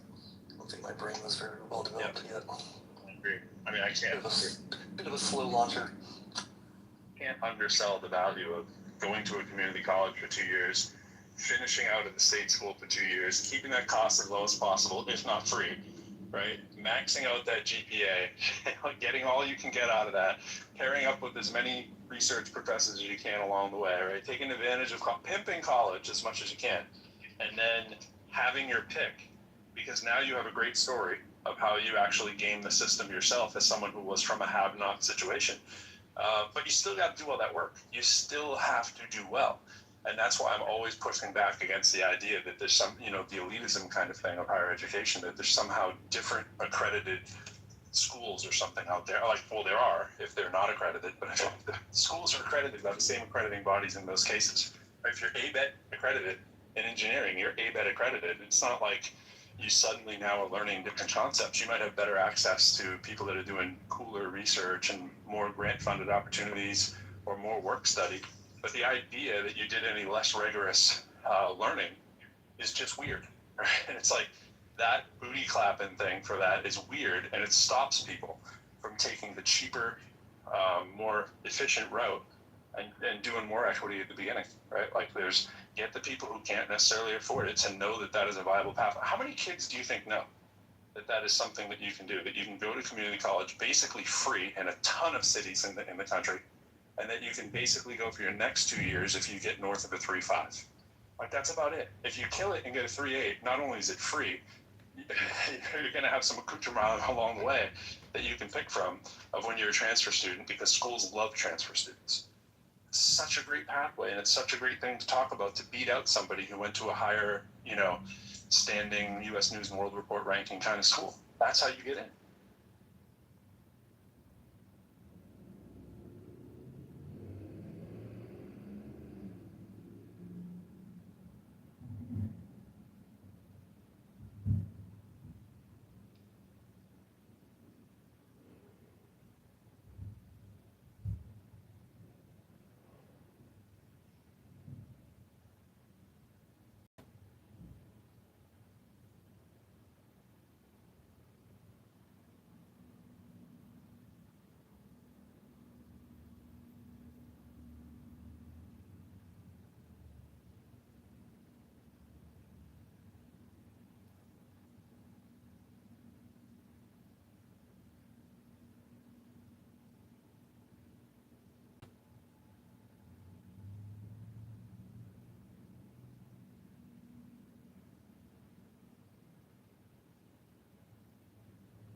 I just bought an Apple Watch, and it comes with a charger. And I left it on my bed 10 minutes ago. And I went in there, and it was in like 5 separate pieces. This is my fucking dog. You got dogs, huh? Oh my god. She like, it's always, so, she's better at like not, if she knows something is mine, you won't do that. But since this just came in the house yesterday, it's like, what is this? This is new. This must be for me. What type of dog? What breed? Do you know what Anatolians are? No, I don't actually. I'll look that up. Actually look up. It's an Anatolian Pyrenees mix, and if you look up Anatolian Pyrenees mix, you'll get a picture that looks just like my dog. they're actually pretty awesome. But she's a mischievous one. She's got opinions, and she gets bored. I have to keep her. It's kind of on me. I got a little upset at her. I think we have another of these chargers around the house. But I'm like, hey, I might be returning that. Don't keep on it, actually. I was thinking of my bias. If I was doing an interview for a student, and it was a student that came from an Ivy League or a really highly ranked school, and you gave me a student who did the pathway that I did, and the GPAs were relatively the same, I'm so much more biased for the person who did the community college to state school thing or a modest school. It's just like, that's where my bias lies, only because my experience has been that even before I interview those two people, it's going to be a much more engaging interview with the person who did it the harder way, and had more barriers in their way. That's what you're looking for in a lot of times, right? You're looking for who had the barrier. Now, of course it's not all the time, because many people get to these schools that have just as many barriers, and they manage to get into the Stanfords or whatever and still kill it when they're there. I'm going to take that student, right? But my bias going in is that you're probably not that person, because it's way less probabilistic that you were just somebody who worked super, super hard and had the whole world working against you. It's probably you were working pretty hard and had everything kind of relatively handed to you, compared to the person taking the other path. It's not always the case, but that sure is my bias. One of the questions that gets asked a lot when you're applying to financial aid or applying to schools is, did both your parents go to school? And if you can say, and it turns out I can say this, that neither of my parents went to college, that puts you in a category that they definitely want to serve. They want to see that generational jump up. That's kind of rare. It's the biggest predictor. It's like, are you going to do this or not? But if your parents went or not will mostly answer that question. So, what was I saying? Oh, so your example is good. Like you have a body. You want to see people with that kind of story, right? I kind of love seeing the opposite of that, which is like, and on you'll see these like video, like on YouTube Shorts and stuff. You'll see these, usually an Asian girl who comes up. She's like, I got a 4.5, and I volunteered this, and I did all this, and I they complain that they didn't get accepted to places. And when I hear that, I'm kind of like, a little part of me, I'm not proud of this, a little part of me is kind of like, yes. Because it's like, not that I have anything against Asian girls. It's more like, you can't just do that. You can't just be like super awesome at everything. You have to be an interesting person, right? I mean, don't look. She's gonna get in somewhere. Like, but I love when people get reminded that it's not just, that's not the only thing people are looking for. And yeah, guess what? You didn't get into Berkeley or Stanford, and you might not have even gone into the state school near you. But there's 50 other schools you're going to get into. But the choices are a little. Whenever I hear that story, I'm like, yeah, you should maybe think about what you did. Yep. Maybe too many weekend evenings at Kumon wasn't exactly the thing that you needed to do. Sometimes with that. Yeah. Hey, hero, pro. Why are they so many sidebar? See, I should have interrupt. Say hi to her too. No, listen. Why are there so many stupid people on Clubhouse, man? I just came from a room where You're not gonna tell me what the flat earth, are you? No. I'm talking about an epidemiology question. I'm talking about would you take a rabies vaccine? One guy said You no. gotta stop going to this one, man. You just keep giving this one to them. You gotta come up with some new material, man. Dude, it's so many stupid human beings on this damn app. And I asked him, I said, if I told you as an expert if the tsunami is going to come tomorrow, a 50-foot tsunami, would you believe me? They were like, no. Okay, you're going to die. It's like, come on, man. Hey, you can't tell me to put a PFD on. I was reading this story the other day about a potential tsunami. I was reading this thing the other day about a potential tsunami that lines up right at the east coast of the United States. That they're like, this is like 50 years. There's a strong probability that sometime within these 50 years, the tsunami is going to trigger. It's coming right for us. It's coming right for us here on the east coast of the United States. I was like, I got to look more into that one. But for God's sakes, man, like we got sleeping volcanoes, in California, man. And it's like, if that goes off, that's going to trigger tsunami. And it's like, tsunami, we don't have that early alert system, especially over here in the East Coast yet. We don't have that other countries have. We just don't have. Oh, I got alerted a couple days, just maybe about a week ago, like at 6 in the morning, all the phones in the house went beep, beep, beep, and it was like this earthquake warning. And it happened up in Ukiah, which is about 100, 200 miles up north of me. And so I was in bed and I was kind of doing the math, like how fast do these seismic waves, how much time do I have? And then like how much time do I have before I realize nothing's going to happen? And anyways, it turns out it's just a few seconds warning. No, but it's a pretty cool system. No, Hero, like, listen, man, I watched a video on YouTube, I want to say like a month ago, and there was a volcano explosion somewhere in Mexico, and the ash is so hot, like you would die. It's called pyroclastic flow. Yeah. Dude, it is so hot, man. And so the thing is that you saw people like in their cars are like just like looking at it, and they're not driving away. And I'm just like, dude. One guy was like, dude, I'm gone. And you can see him like dipping out, man, like going from car to car or whatever. And it's like the people that were running from it, that's the one I'm afraid, because they're gonna die. They're not gonna outrun that. You know what I'm saying? It's like, how many human beings believe that we live among today? And that's the question I have. Also, you don't want to run from a pyroclastic flow. You want to stand up, be as big, and shout and wave your arms. That's the best way to survive a lava flow. Make some pots and pans. Common knowledge. Hey, Jarl, are you still there? Jarl. I guess not.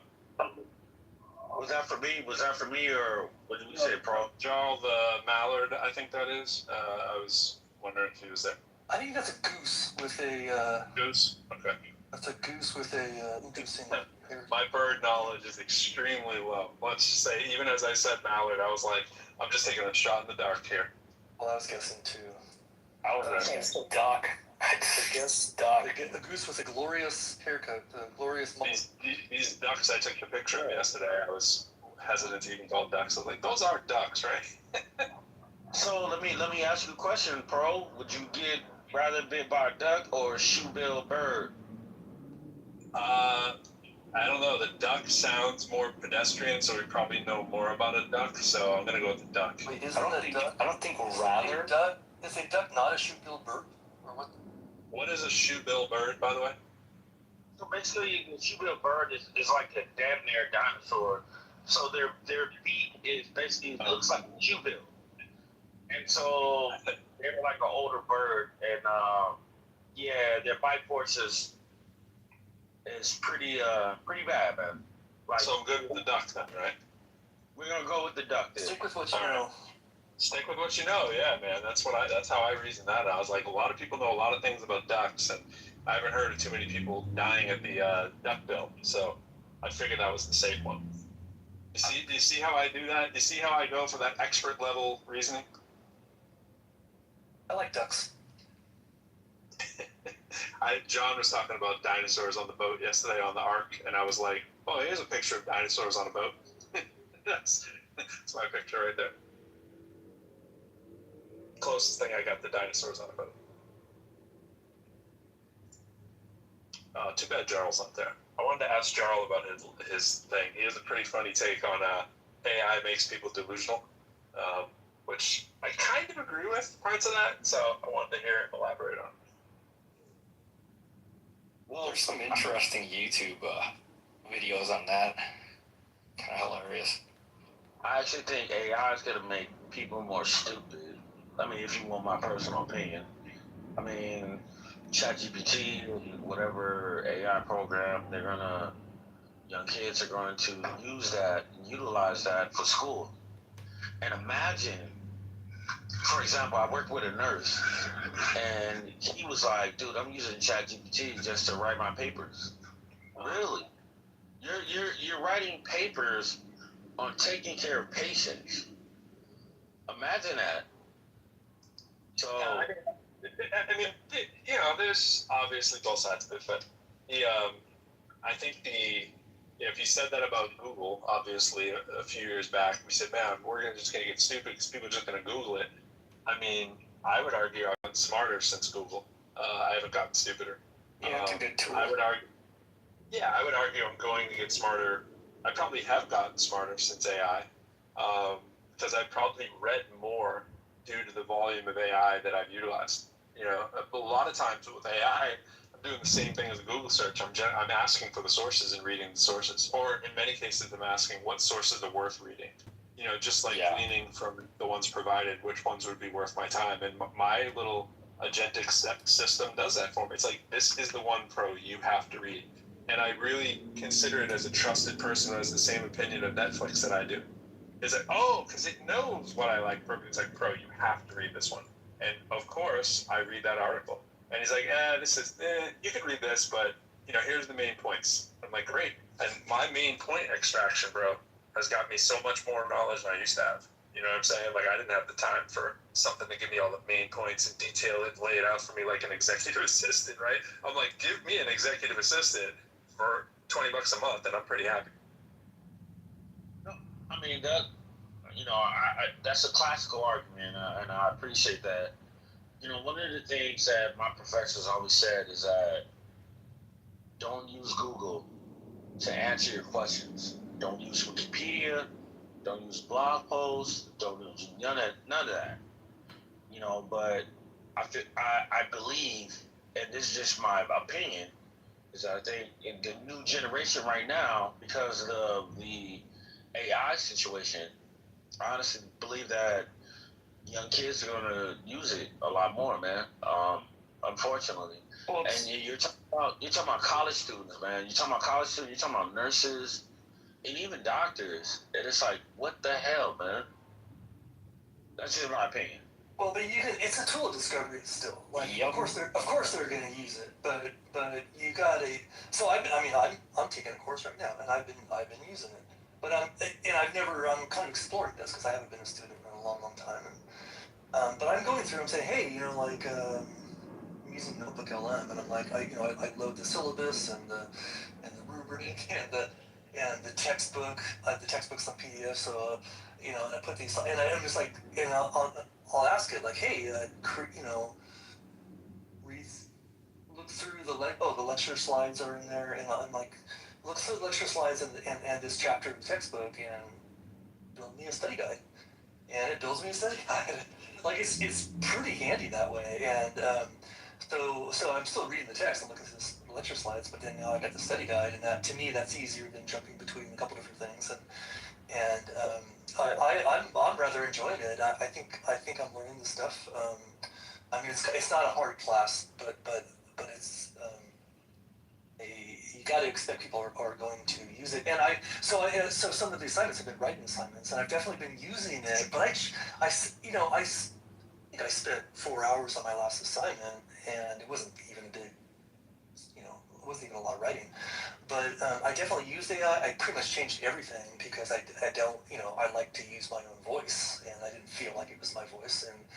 And I would feed back when I wrote it. Here's the weird thing. It would be like, oh, what a great idea. Your analogy of this and this was brilliant. I'm like, okay, settle down, LLM. Like, stop being, I don't need the praise. I need some criticism.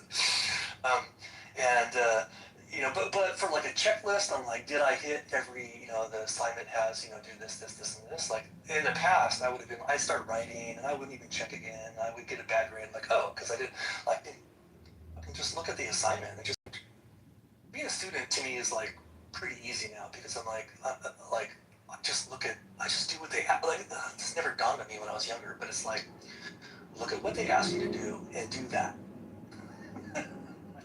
And don't stop until you're done. Like, it's so simple. I don't know why it was so hard for me before, but. Well, you didn't have as many tools, Hero. The whole thing. We have way more tools now. I'm a nursing student actually, and I'm in my second year, and I've used it extensively to cut down my time of research and studying. That's what I use it for specifically. And really, one of the things I use it for is I'll rag in the entire textbook, and I'll have it make me practice tests based on NCLEX standards. Totally. It's actually helped me a lot, dude. It's been like it's been a life changer for me. Because I learned when I take a test and I get a question wrong, I'll remember that fucking question forever. Why, that whole process forever. So, yeah, negative reinforcement. Taking tests is to me, it's like a really good way to learn. You know what I just did a couple hours ago? I had to do the study guide. I took the quiz that I was supposed to take and did fine, and then I have it coming up. So that, hey, now take these last 3 chapters, the last 3 weeks, and make a bigger comprehensive study guide of reference. And then I did it, and then I said, would you like for me to, it offered this. Would you like for me to make you a conversational 1-hour audio? And I was like, oh shit, yes. And it basically made like a podcast. I've only listened to the first few minutes. It already annoys me because it's like the male voice, and then the women, partner's like, yeah, totally. All right, again, just settle down, ChatGPT. Like you don't have to do that for me, but still, it's kind of cool. It just gave me an hour-long audio that I can go listen to on my walk, and if I can get past the dumb podcast form, it actually makes me. Hero. I mean, and shout out to you, Miguel, man. You being a nursing student, brother. That NCLEX is hard, man. From what I know from the RNs that I've worked with, man. And I'm not saying using AI is bad. I mean, listen, I was working with a MP student, nurse practitioner, and he was like, dude, we had these chat discussions, man. I use ChatGPT. I didn't even know what ChatGPT was until he told me. He was like, yeah, man, my professor had this question. I just used ChatGPT. I'm like, oh, snap. Sometimes you get lazy. And I've used it before. I've done it a lot. Especially when I'm writing emails and I just don't feel like writing them. Just like, man, what do I say to this professor? Blah, blah, blah, blah, blah. And it says this. I just copy and paste. I'm like, okay, now I understand what people are doing. Now, am I going to write my dissertation on that? No. You know what I'm saying? Because again, when you're in a doctoral level, like you gotta defend that. You have to defend it. Yeah, I mean that you got a committee that's really you got to defend that. You got to know what you're talking about because they're gonna scrutinize you. So it's like, what the hell? You can't fake that. Yeah, last semester where I found AI really, really helpful as a tool. Again, I don't use it to write. I write all my papers myself, and then I'll put them through and have it fix my grammatical errors. You know, but I use a thing called like a pocket or a plod when I'm in class. Instead of having to take all these notes, I can dedicate my entire time to attention to the teacher, and then the plod or the note or the pocket thing takes all the notes for me, and when I get home, I ingest it, and it has basically everything the teacher talked about, including, hey, you guys need to know this. And it's like an amazing thing because sometimes when you're taking notes, you miss stuff. I do, at least. And this thing just captures the whole conversation and gives me a great summary. And if I want to look at the entire transcript and pull stuff out, it's invaluable, man. So, Miguel, I'm super curious about your experience with that because I've been thinking about. I was introduced to the plot devices, and there's some other devices that are similar, and I couldn't really decide. I wasn't really sure if it was all that important, but I love the idea. Like, if I take notes, I'm not gonna hear what's going on, and then, like, if I know from my past, if I reach the point where I'm taking notes, it's because I'm lost and I'm not going to get any of this anyways. So I should just look at lecture notes later. But I love the idea of just having like a record and have it transcribed and then like plug it in and get a summary later. I'm just curious how that's working for you. It sounds like you're. I love it, man. I love it because I don't miss anything. There's like, little idiosyncrasies about the teacher that might talk about off. Like she'll just talk about something off.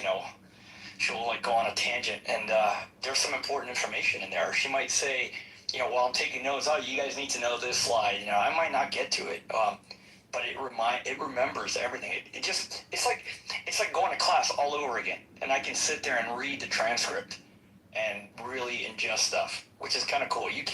I can't presume to capture everything in class when she's lecturing. But the cool thing is the plot is like a way to remember later on. What's your user experience like? Do you have it around your neck? Do you have it on the desktop? No, I just put it on the desktop. So you sort of press start at the beginning of every lecture? Yeah, I just push hit, and if nobody's talking, it'll pause. At least I think it does. But it'll record the entire lecture. Do you listen to it? It doesn't make a record. Transcripts. It'll have like an AI version of the transcript, but it also has a raw transcript in the back.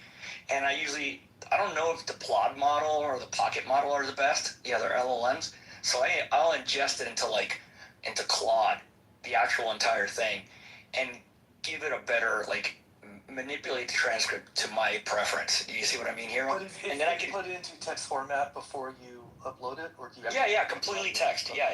It's not voice. It's not like I'm listening to anybody. It's just recording. And the cool thing is, I can rag it into my Obsidian, and then I can say what chapter it's from, and what day and everything. And then later on, I can say, hey, can you give me a test on chapter 10? And it'll go in Obsidian and look at all the notes from chapter 10, anything and the teachers usually are, how they are. They like to give you like a little help, a little pat in the butt to get you going. And they might give you some things that may be, answers, I guess, or. So there's a lot to that. Or, they'll say, hey, make sure you read pages, and really know that. And sometimes that slips your mind. But with this, I've got the whole class, and I can listen to it I can read it continuously, or get the best parts of it. I don't know if that helps. It's helpful to me, man. It's really helpful to me. When I first heard the concept, I like the concept. You can imagine even in with the workplace having something on your neck and just all day long and just be like, hey, when I was talking to Bob, and what did he? No, I don't use it that way. But you could conceivably yes. do that way too, right? Yes. I like that idea, always. I mean, it's maybe it's a little creepy, but you're not recording. I was transparent though. I did ask my teacher, hey, it's not recording, it's just taking transcripts. She goes, oh, I know about that thing. Yeah, sure, go ahead and use it, that's how I kind of like, so it's very transparent with the instructor, and they seem to be okay with it up to now at least. I like how it's independent of like, because you could be doing the same thing online, like taking an online course, right? And you can have like tools on your laptop or on your thing. Yeah, that's why you... Like, I like the idea to have a completely independent piece of hardware doing this thing that will not be affected by, you know, software updates or whatever happens during the day.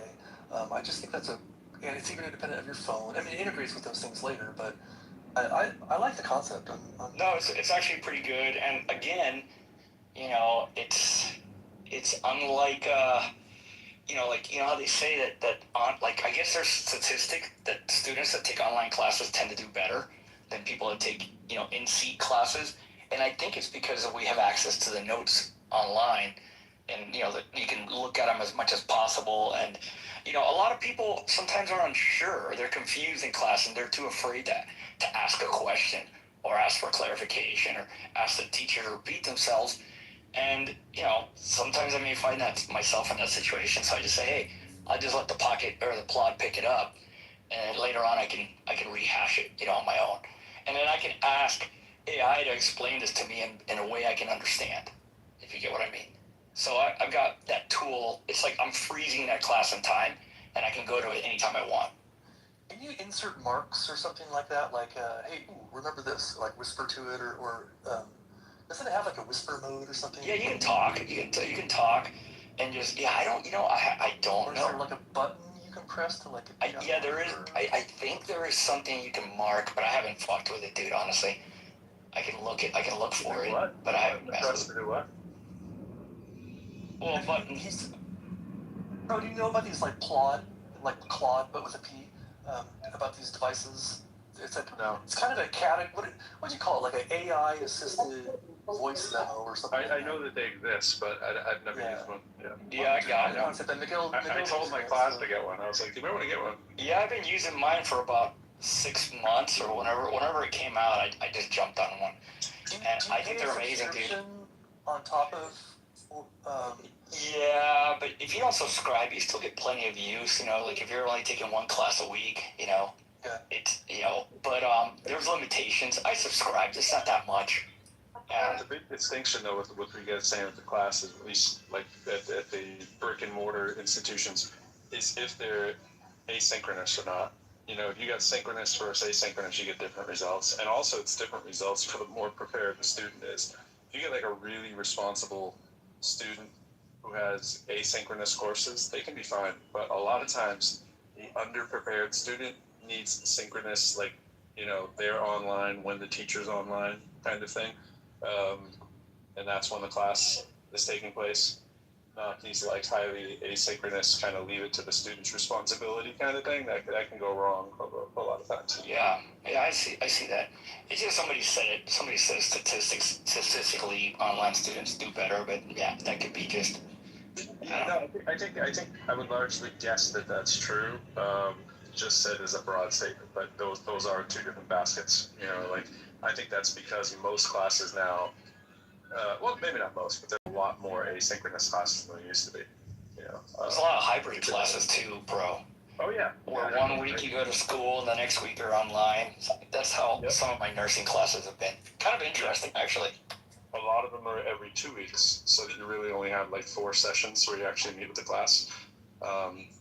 Those actually, I mean, I love teaching those, so those are ideal, really. Are they rigorous, would you say? Yeah. Oh yeah. A lot of times they're more rigorous. Yeah. Yep. For the older, more mature students, like the hybrid classes are really good. For the young 19-year-old kid, it might be a disaster. That's how I've seen it. Yeah, similar to what I just said, same idea. Sorry. No, it's the same. We're saying the same point. It also carries through with the hybrid courses, for sure. I was teaching the grad students, and they love them. They feel like we all do. You feel like it's this wonderful opportunity to either get to meet with the students or meet with the faculty. And it's really every other 2 weeks, you know, so you meet on, you know, week 1, you know, and then it's like, oh, okay, now we're going to have class online again. Well, we would normally do like the first class would be in person, then you'd have like, you know, the next week that you're online, Sometimes it's the next week is online, and then you're in person, right? Sometimes it's every other week, so it just depends. And then there's some that do once a week, and then they have one meeting that's on ground. It just depends how it's chopped up. But when it's pretty infrequent, like whether it's 4 or 8 meeting sessions, you can't help but feel like it's special and that you're really looking forward to it. Yeah. Yeah. And like for me as a student, I find the hybrid classes, having the note, gives me the best of both worlds, or the plot, sorry, because in the seat time, portion of the classes, I can actually just pay attention and don't have to write and be racing to keep up with her. I just have that class over and over again as a transcript. I should write too. It is way more easy. Pro, how do you detect fraud or cheating? Possible for somebody to be using. You're kind of broken, Pro. You were broken. Like essentially, right? Now we have. You're in the matrix. Yeah, he's fading in and out. Doing this your class and say, okay, now that I know that everybody is cheating, like. You're fading. For the course to make this have as little impact as possible.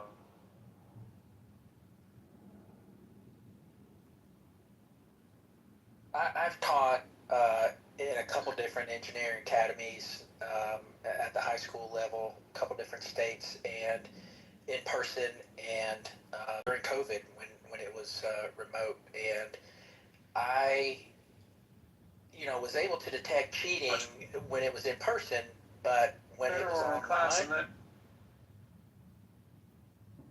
I was not able. When it was online, I was not able to stop the cheating.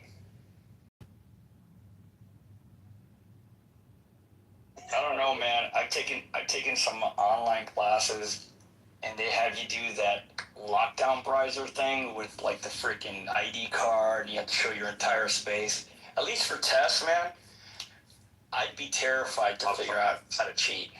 Because that shit, and then halfway through the test, it asks you to like show your card and show your space, which is really crazy, man. How does that work again? Like, what do you mean by card, and what do you mean about? Well, like my college, any ID showing that it's me. Oh, gotcha. Oh, yeah. Identity, that's... Yeah, and then I have to take my laptop and show my entire... So I go out in the dining room table where there's nothing, and I show the 360-degree view, show, like, my everywhere, that I don't have anything. It's kind of scary, and you're like, fuck. And then if you take your eyes off the thing for too long, it can flag you. So you're just looking at the screen the whole time, and then halfway through the test, you have to, like, show again. It might say, you got 10 seconds to show your whole screen. Or your whole area. It's pretty interesting. And it's called Lockdown Browser. I'm sure people cheat still with it, but, like, it's getting out. Yeah, certain, like, big tests, you could do that because you have the time and the, I guess the time, because it's pretty time-consuming to do that. But, with, like, regular, let's say, assignments or homework or things like that, it's a lot more difficult because you have to be getting to that level of scrutiny and observation and oversight, if you will. You spend a lot of time and resources just dedicated to that. So I didn't know if there was a better method. I think redesigning the course, assuming that whatever tools are available are being used, is the way to go. You just have to be like full. You can't be like, you can't use these tools. Like, of course they're going to use those tools. Are you insane? Yeah. Every ability to cheat will be done. Yeah. So I think ultimately, I don't think it can be 100% online. If you're going to do a multiple choice test, if you're going to do written stuff, you got to do it in person, right? You can do. But here's the thing. I actually think you can make assignments. Write this thing about this, this, and be like, use AI. I don't care. Just do whatever. Make it your own. You got to make it your own. And then let people turn stuff in, and it's like, well, okay, you're probably going to use AI to write them anyways. But so that's one exercise, like research a thing and write a paper, blah blah blah blah blah.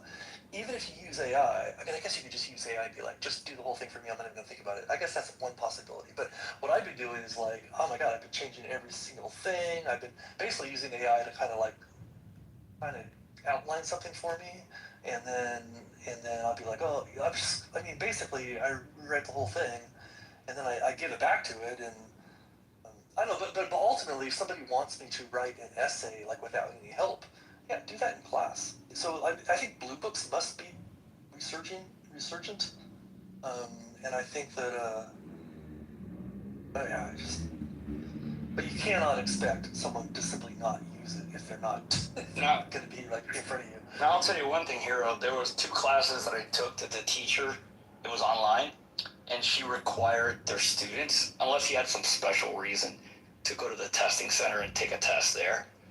And man, that shit's like fucking going into prison. they like empty your pockets. You gotta show everything, dude. Oh, like yeah. The lady was like, it was horrible, dude. I had to take some tests recently, and so I had to. You go to these like is it Pearson? There's these like the commercial Pearson, testing places. Yeah. Yeah, and they're like, I was kind of impressed actually. They're making sure they basically give you like a pat down. They give you a locker. You have to empty your pockets of all electronics. You can't. If I have reading glasses. No hats. They check them out. No hats. They basically check. Anyways, it's a pretty secure environment. And like I sort of think like you should expect to have to do stuff like that. You should expect to have to prove your knowledge one way or another. And if that's one way to do it, can you? Well, when you just said go to the testing center, what were you? Was that a testing center at your school or? Yeah, it's a testing center at my college. Yeah. And you can go like take generic a teacher could be like they could send a test there and be like, okay, these students are going to come one by one and ask to take this test. Pretty much, yeah. She scheduled the test, and then when you go there, you log it in. They have a little screen, and just pick the class you're taking and what test you're taking, and then you check in, right? And they call you, and you got to do all kinds of you got to do the whole tap dance shit with security stuff. Take your hat off, They check your glasses, make sure that your pens, yeah.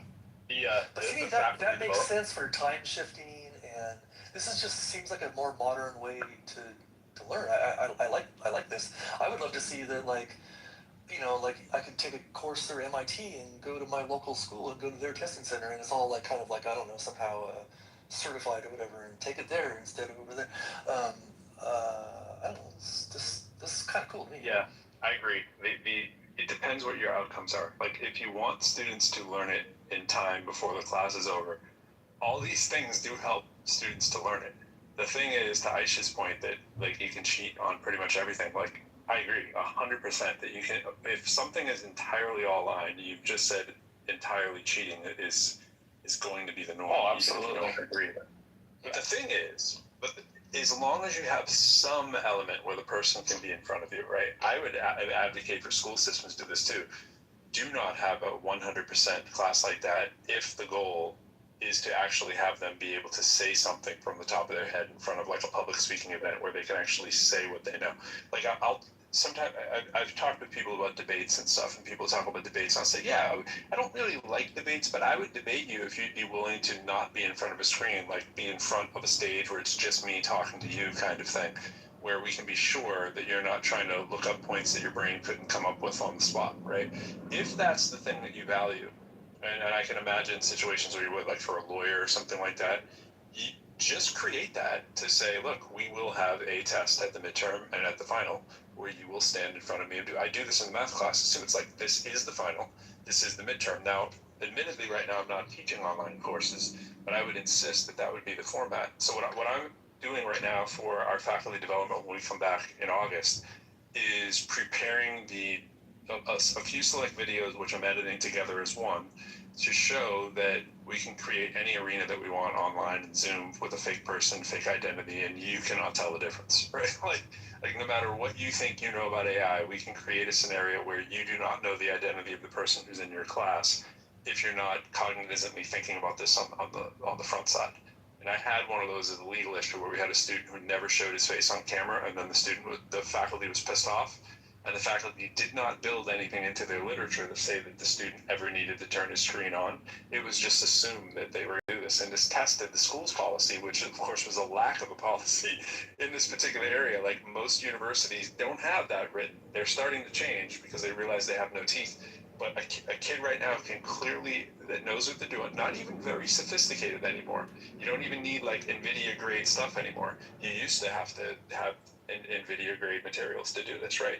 And now you can create and simulate with very little experience an arena that looks like somebody else taking a test, talking to you at any given time. So what are you going to do about that? And it's just to make faculty think that, to her point earlier, is that the students will be cheating if they're online, and they have been cheating when faculty have been asleep at the wheel. Now, I don't like to make the police state and respond and lock down. Just have a situation where you can make it a hybrid. Tell the university they should only have hybrids, and then put an unprecedented amount of the value, if that is what you value, on people doing it in front of you. That's it. That's the solution. Otherwise, just accept that there's going to be some cheating in there and find out if you're okay with it. Like, if somebody's gonna go through that much trouble to create a video, wouldn't they just like study? No, it's way easier. It's way easier. If I have an older brother who I could pay $50 to take my test or whatever, or somebody, right? And that person is willing to sit in class on the day that we're doing the test and take my test for me, a push of a button, I can have it be him sitting in front, look like me, or I can make me look like anybody I want to. I could be a person on the other side of the world doing this. This is the thing. It's so easy now. You just haven't seen it. So if you haven't watched the videos of these being done and having to put a couple fingers up in front of your face to be the sort of the thing that can, the only thing that can AI prevent and hack right now, check them out. I mean, it's wild. It's crazy that that's where we are. Like, anything can be fabricated and you can do it for almost no money. But what if you had something like mandatory, like office hours, a couple times per session? I have them. Like you got we're gonna have discussion sections. You gotta come in person to 4 discussion sections throughout the course, and you gotta have an office hour with me in person twice. That's right. And I'm going to ask you questions, and you have to respond, and I have to be convinced that your knowledge that you represent, you have on these tests and the other things that are in your head. Yeah. And some oral stuff there's a long tradition in oral testing and stuff. It's not new. And also, I mean, it gives the professors something. What the hell are the professors doing during these courses? Like, they should be meetings to do face to face. I'm kind of joking, President. Listening But to honestly, this, what the hell are you doing? No, I agree. I think there's minimalized value right now on what the faculty are actually doing differently than what a sufficiently advanced AI can do. So listening to this, it does make me think maybe the longer term solution is to redefine what success means, though. If you're saying that you can get somebody to pass the test that qualifies you to do the thing by renting them from somewhere else over the other side of the world, or using an AI to do it for you, why don't you just rent them from over the other side of the world, or use an AI to do it for you? That's it. That is it. And that is why we could argue that agents are just going to be more important in people's success in the future of their life. It just seems so contrived that you're testing a human to do a thing that a machine or another human remotely can do better. It just the testing is just wrong. The testing is wrong. I actually just wrote a paper on that. So an entire paper on a mathematical model with a few other folks of why testing is actually the wrong model, especially in the age of AI. I mean, I think you don't have these problems in safety circumstances like with doctors so much, and with airline pilots and a bunch of other situations. The way that it works well. You could argue doctor training is a little different because a lot of that is similar to training to be a lawyer, but until you get hands-on. And then I think the apprenticeship model's still got a lot of legs. The way that things used to be done, you just literally work alongside somebody else who does things. I guess you've got to take it absolutely case by case, rather than you just take a particular thing and say, what's the best way to get this thing done by human, by machine, by remote human, whatever. And just do it on a case by case basis, I guess. I'm not really sure kind of what you're just like, what qualification, what job, what thing are you discussing specifically, do you think?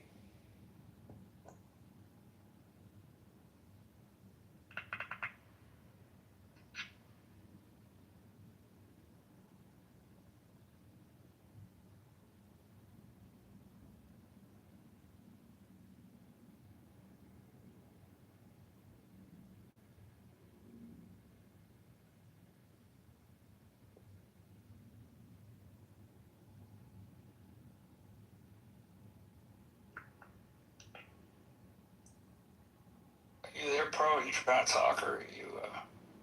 Oh yeah, I'm here. Oh, okay. Sorry. I'm about to get my haircut. Ooh, love haircuts. I get one once a year.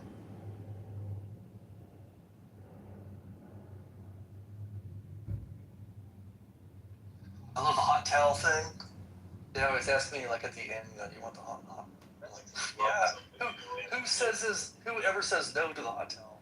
And she's like, you'd be surprised. But oh my god, I go there. Apparently Miguel does. He said no to it every other week that he could, and only says yes once. Maybe. That's a tough definition of love there, Miguel. What? A haircut once a year? Yeah, once a year, bro. Yeah, I usually cut my hair when it starts to bother me. And that's pretty much it.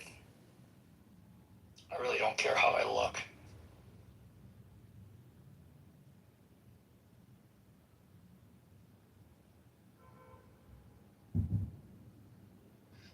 Do you ever, like, sometimes I get my hair cut kind of on the short side, and then in like 6 weeks I'll be like, this hair's really bothering me. But then I'll wait around, and like 4 weeks later I'm like, I like it again. Yeah. Like it goes through like a dumb phase or something. Oh yeah, the annoying phase. Now it's just getting good. Or it's just the right length where it goes. Usually when it starts getting in my eyes when I'm walking the dog or going for a bike ride, that's when I'm like, all right, dude, time to get a haircut. Or sometimes it goes past it to ponytail, But I got a really good hair a couple of years ago, so I took a picture of myself, and I just showed them that. That's all I do. They're like, what kind of haircut you want? I go, and they go, oh, okay, and they pretty much give me what I like every time. Pretty damn close. I don't have to explain anything. It's a side picture and a front picture, and they get it pretty quick, man.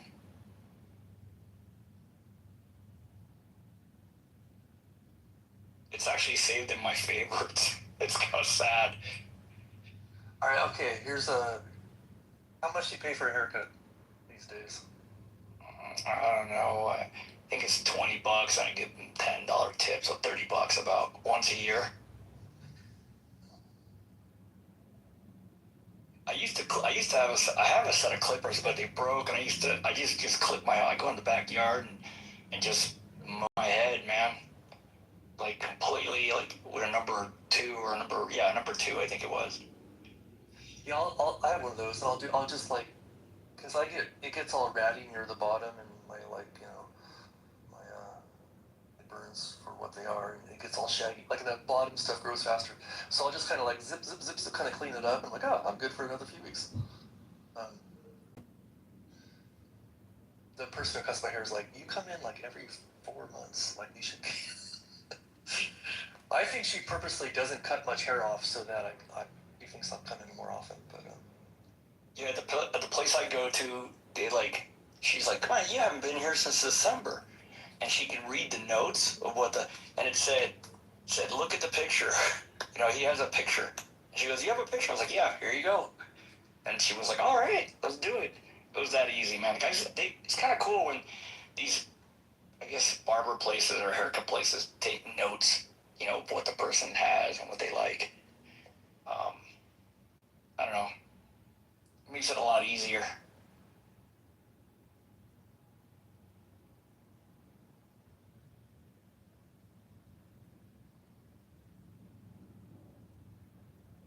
Yeah, Hero, if you're in school or taking school or you go to meetings a lot, those plot things are really amazing.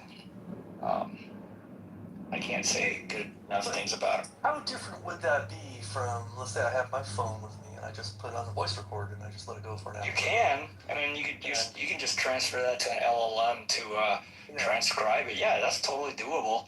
But does it have a bunch of tools along with it to just make that? Because I think, part of this is just making it really seamless and easy. And there's a lot. It's pretty seamless and easy to me, man. Yeah. It'll do a summary. Like really, and then you can give the people when I input it into my computer, I can give it, the names of the people. Like if my voice comes up, it already recognizes my voice. Like I spoke or I asked a question, and then the teacher, and I can just write, this is the teacher. It's a pretty nifty little thing. I'm not gonna lie, man. Oh yeah, so it tags the transcript. You can tag it. You can have it tagged, I keep it simple, dude. I just get the full transcript because it has what the AI does. What the AI gives you a summary, but there's another thing is you can hit and you can get the full raw data, right? And then I insert that into my computer, and then I make my own summary based off of with the help of a large language model, which I think is better than what they're using, in my opinion. You know how I imagine it being useful? I think you can gain a lot in life by repeating things back to, like, if somebody said a thing and days later you're like, when you said that thing, people love that. I love, like, oh, you were listening and Oh, yeah. you specifically remembered that. So I sort of see that as like a tool to facilitate that in a little way. Because sometimes I'll be like, oh, what did she say? That was good. I wanted to follow up on that. And you can be like, oh, go back. Oh, yeah, okay, she said this thing. Or like mentioning an author or a book or an article, something like that. But then it kind of gets, especially like you mentioned that, those little like side things that sometimes they'll go on. Oh, yeah. Sometimes that's what really important stuff is. But sometimes in a class when you hear that, it's tempting to be like, oh, this is just going to be a little side quest. I don't need to pay attention or take notes or whatever. But oftentimes that's where the nuggets are. And you don't know until later. That's exactly what I was. So yeah. I'm kind of intrigued. I looked into this a few weeks ago and it kind of dropped off my radar actually. And it wasn't something I came up with. One of the classmates had it. I'm like, oh, is that a credit card holder? Because it looks like a credit card holder, one of those little wallets, And she's like, no, it's my plot. And I went and got one the next day, dude. Because she sent me a copy of the transcript. I was like so impressed. I was like, dude, I'm in. I saw it I saw an ad for it, like I think in someone else's video or something like that. And it was like, Plot AI had a little thing. And like, okay, is this just some dumb device that's like coming out of my algorithm? Someone wants me to buy another device. Because I'm suspicious of stuff. But also, like, I kind of like little gadgets. So, I'm the kind of guy who can be talked into this. But so then I started looking into it, and there's a ton of, well, it seems to be one of the biggest names, but there's also a bunch of like lesser known versions of this. And I don't. Yeah, there's the B. I got the B as well, and it's not too shabby. It's free. You don't have to pay a subscription. The B's pretty nice, and it does raw transcripts. I haven't got the Pocket. The B was like $50. And then I went and got the plot afterwards because I think the plot's like, it just works. Here's the reason why I got the plot. It's HIPAA compliant. The B is not HIPAA compliant. Oh, that would be important in your field. Yeah. That was the main reason. Because the nurses were talking about it. She's like, well, it has to be HIPAA compliant for, if you're using it. So I'm curious, what makes it HIPAA? Like, is it that it's... I have no idea, dude. I need to probably look at it. Let me look at it. Yeah, because I mean, whatever it is that makes it HIPAA compliant might be an important consideration for everybody, right? Like, it's just talking about privacy and security and stuff. I'm just curious what measures they took. Maybe it's that it doesn't ever. Well, does it record the actual? It does. Can you listen to the actual audio? No. Or does it? No. You can't. Well, that might be it right there. Yeah, it includes end-to-end encryption, strict no training policies with AI model. It's signed BA availability. You got to sign upon request. No AI model training. Voice recordings and transcripts are never used to train third-party AI models. Data encryption. Data securely encrypted at 256, AES 256. You have full control. So there's it's a little more than like what you're not. But I think it's independently verified through a third-party SOC 2 Type 2 ISO 27001. ISO 27701. These are all fancy words for saying that, somebody in the medical field approved it, I guess, to use. Other than that, it said HIPAA compliant, so I was like, all right, I'm going for it. You know what I mean? But, long story short, I'm not going to use it during clinicals, I think what they meant for HIPAA compliant is for doctors. As a student, I won't use it, because I'm not going to, but as a practitioner, like doctor, I think that could be beneficial because it can, take the entirety of the client's, signs and symptoms and stuff, and then refer to it later when they're doing their, they're writing up their notes. It could be beneficial. I don't know exactly, so I'm not a doctor. Well, I know when I see a doctor these days, they spend the whole time typing in the computer while I'm talking to them. So I don't. One of my You don't need to anymore, dude. You can't be a doctor without being like a pretty good typist these days. But yeah, having it just transcribed. Like, in fact, I think recently I saw somebody. I use Whisper. And she asked me. She's like, do you mind if I? What did she say exactly? She asked my permission to record. This was in person too, and I was like, all right. I mean, I'm not gonna say, but it might have been something like that. I don't exactly remember. I was just sort of. I had never been asked the question like, do you mind if I, and yeah, they're getting consent. They're getting consent. Yeah. You know what I do? If you're actually recording, you're supposed. Well, California is a recording state, so in California, you're supposed to get permission from anybody if you're recording your voice. Which I think in a Zoom call or class, and it's kind of they're recording the whole class already. I don't know if you have to ask again. But I think if the recording is going straight to a transcript, then I don't think you have to ask about that. I don't know. I asked my professor, and she was cool with it. And there was a couple of students that have it. Everybody knows it's there, so nobody's complaining. And like I said, it doesn't record voice. Like, it just records to transcript. Yeah, and another tool that I use a lot, Hero, is Whisper. I don't know if you heard of Whisper AI. And I installed it on my phone. I installed it on my phone, on my computer. I don't have to type anymore. I can just dictate. It's fucking awesome, dude. It's probably the best thing I ever used because, I just speak my mind away when I'm doing something. Even writing a paper, I can just speak my mind, and it'll do it for me. It'll put it in there. It's pretty neat. And I'll just do it in chunks. I'll do it in chunks. It puts it on there. If there's a spelling error, I correct it, and you keep going. It saves me a lot of time, man. I've always dig the idea of like brain dump tools and like kind of like mind mapping. Like when I am sort of creatively problem solving or trying to come up with a solution, I will fill up pages in a notebook of just like beautiful mind. Like, I just hope no one ever looks at that because it's going to be like, oh my god, this guy needs to be institutionalized. But like, I go through this weird process where I'll like make these weird bubble charts and I'll draw this, I'll draw that, and I feel like I've always felt like, man, I need a tool that'll like record my dumb thoughts and let me make the connections later, kind of. Yeah, the B is perfect for that. There's a bunch of stuff out there that advertises is doing that, but every time I try it, I'm like, oh, come on. I don't know, the implementation is never quite what the plot, but the plot and the B are great for that. Actually, the B is really good for that. You just push the button, and you say, hey, remind me, blah, blah, or put it in my reminders or whatever. It's pretty cool, man. I rarely have to type a text anymore. I just speak my text. And I can do it really fast. How Mac with the Apple, you used to have to go slow, and it could be a noise, I could be whispering, and it cuts out all my ums and Wait, so is Whisper?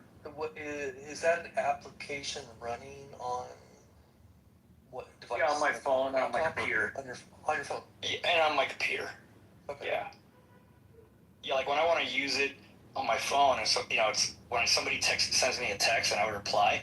I just hit, like the Whisper AI thing. It's there. It's part of the keyboard now.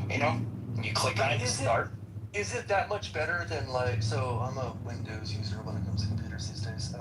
Is it that much better than like the built-in voice transcription? I think it's better. I think it's better. Yeah. I mean, it seems like any little improvement in latency would go a long ways. It's a lot better. In my opinion, it's a lot better.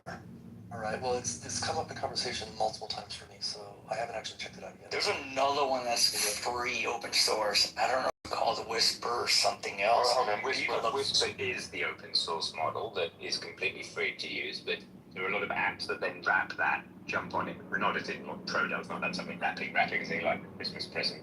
So I just looked at Whisper AI, but it's like £60 a year or something, which is fine. I mean, that's reasonable for a good app. Yeah. But I have a student version though. Yeah. yeah, you can do all this for free. You could use Claude to make yourself an app that does the same thing in a couple of hours, and Absolutely. you like the Whisper model you want onto your phone. Whisper's free and open source. Just make your own app that just has microphone access and whatever else and keyboard access, and you can do it. You can also make your own version of this Claude thing. You know, the Claude. I think from a physical point of view, there's only two benefits of the Claude over the iPhone on its own. One is that it has extra battery capacity over your iPhone, so you're gonna, it has a battery in it, and the other is it has a beam-forming microphone. It's going to be no better at all if you sat around a table, I suspect, but a lot better in a conference room. Yeah. But nowhere near as good as an external mic. Like putting a lapel mic on the lecture is the gold standard, right? A wireless lapel mic. They're not going to want that because they're going to have 50 lapel mics on them for all the students, but you get the idea. Or a shotgun mic on the desk. Those sort of things are going to be applaud or the iPhone hands down, of course, but they're professional mics. It depends what you want. And the free out-the-box solution is just voice memos on the iPad. You're going to use Apple AI to transcribe or to built into the iPhone. Just voice memos, but and you keep the audio, which you may or may not legally be allowed to do. The Apple transcription with voice memos will be shit compared to the Claude and shit compared to Whisper. I don't know how Claude compares to Whisper. Well, they're different. They're different tools. Whisper is like to text people. Like I use Whisper like if I'm. But hold on, you're using Whisper as in the app Whisper. I'm saying Whisper in the more general sense as the open source speech to text model, which is basically perfect at transcription. Right. That's what I'm using. Yeah, speech to text. Exactly. It's so cool. It's so good. And and when I'm texting somebody or I'm working with my LLM, instead of having to type my question or whatever I'm doing, I just speak it, and it picks it up, and I hit enter, and off it goes. The plod, that's just for like conferences or like if I have a thought or like if I'm in class, that's what I use it for. They serve different purposes. I've just got a 7-day trial on this. Well, that Whisper app, I've never seen that particular implementation. So that's it's really fucking amazing, dude. I've just subscribed and then I do the free trial and immediately cancel the subscription. So I'm just cancelling it now. Because if you cancel it, it still works for the rest of the 7 days. Yeah, if your daughter's in school, I get it for 50% off. So I think I paid like $35 a year, which is nothing to use that. Yeah, that's not bad. I think it would be very easy to create for yourself, though. That's the thing that's so disruptive about AI. Yeah. It's probably nothing's ever an afternoon. Things always take. Whenever I say something's an afternoon, it ends up being 2 or 3 weeks. Yeah, it's bugs and shit. Yeah. But yeah, just it's definitely roll your own able thing. I'm going to try it though, because the Whisper AI app specifically, because Whisper is such a good underlying model that it's a really cool idea. But I think there's a GitHub. There's a GitHub Ben that I think is called Easy Whisper or something, and you can get it for free already. Oh yeah, I've been using Whisper for years. Yeah, so it's really good. As an open source AI, speech to text model, it's fantastic. But at its generic level, Whisper is a framework, of code that you can incorporate in different. Yeah. Is it an application on its own No, I mean in the iPhone it is. It's core. It's an arc. I'll put the GitHub in the I'll just put the GitHub in the chat for you. It's a command line application that will run on Linux, Mac, Windows. It's a bit like an LLM, but it's designed. It has a bunch of weights like an LLM, but it's designed for speak audio to text. And it's completely local once you have it running. Yes, yeah. But the biggest models are, the biggest ones I use, I think, are 30 gig, something like that. 30, 40 gigs, so they're quite big. They're not going to fit in RAM on a phone. So 30 billion parameters, 30 billion parameters. So I mean 30 gigabytes of memory. Oh yeah. The big one, the big local ones I use. I think are that big. I can't remember. I haven't got my laptop on me. But you can get smaller and faster models like Turbo and blah blah blah. Or you can get Gemma 4 E2B, which is pretty good, and that's like I think a 2 or 3 gigabyte version. Yeah, exactly. A few gig will get you a good model.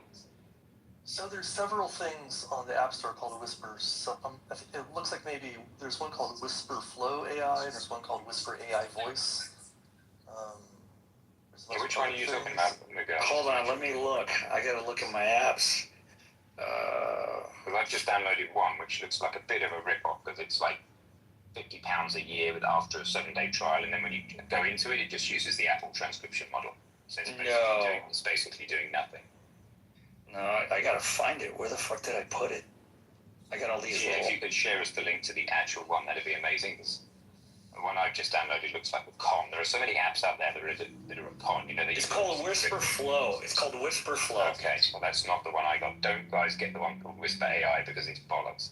Yeah, it's Whisper Flow. It has like, when you look at the website, it's got like the lines, 3 lines or 4 lines up and down. Thanks, man. Yeah, that's what I use. That's what somebody once recommended. It was actually a lawyer that recommended it to me, and it's freaking awesome. I'll take a look. A lawyer that I respect, you know. Just deleted the Whisper AI one. It's a bunch of shit. Andy, I've put the repo for the actual open source model in the chat there. Oh, cool. Thank you. I'll check it out. Yeah, you know, on a computer, you can pipe audio around through different apps and stuff, but on an iPad, on iOS, I'm pretty sure like the way audio works is the iOS handles audio, so you can't really pipe audio from one app to another, right? Like, so I guess I should just start using it. So do you have to like talk into this Whisper app and then like, does it paste it to something else, or No, so what you do is like when you hit the start, like if you're sending somebody a text, you hit the start to your thing, the first time you use it, it opens a Whisper Flow app, and you just slide at the bottom, slide back to your texting thing, to your where you're texting. You know, when you slide. Sometimes it actually does it on its own. It's weird. Sometimes when you hit start, like for texting, a lot of times it opens the app, but it comes back to the text. I think it has to do something with Apple not allowing, like, there's something that Apple doesn't allow, so that's the workaround.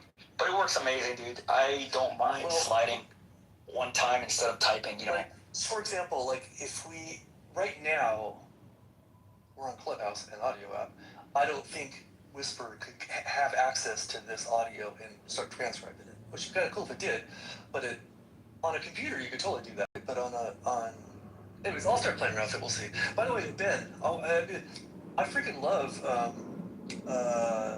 your Compelled. I'm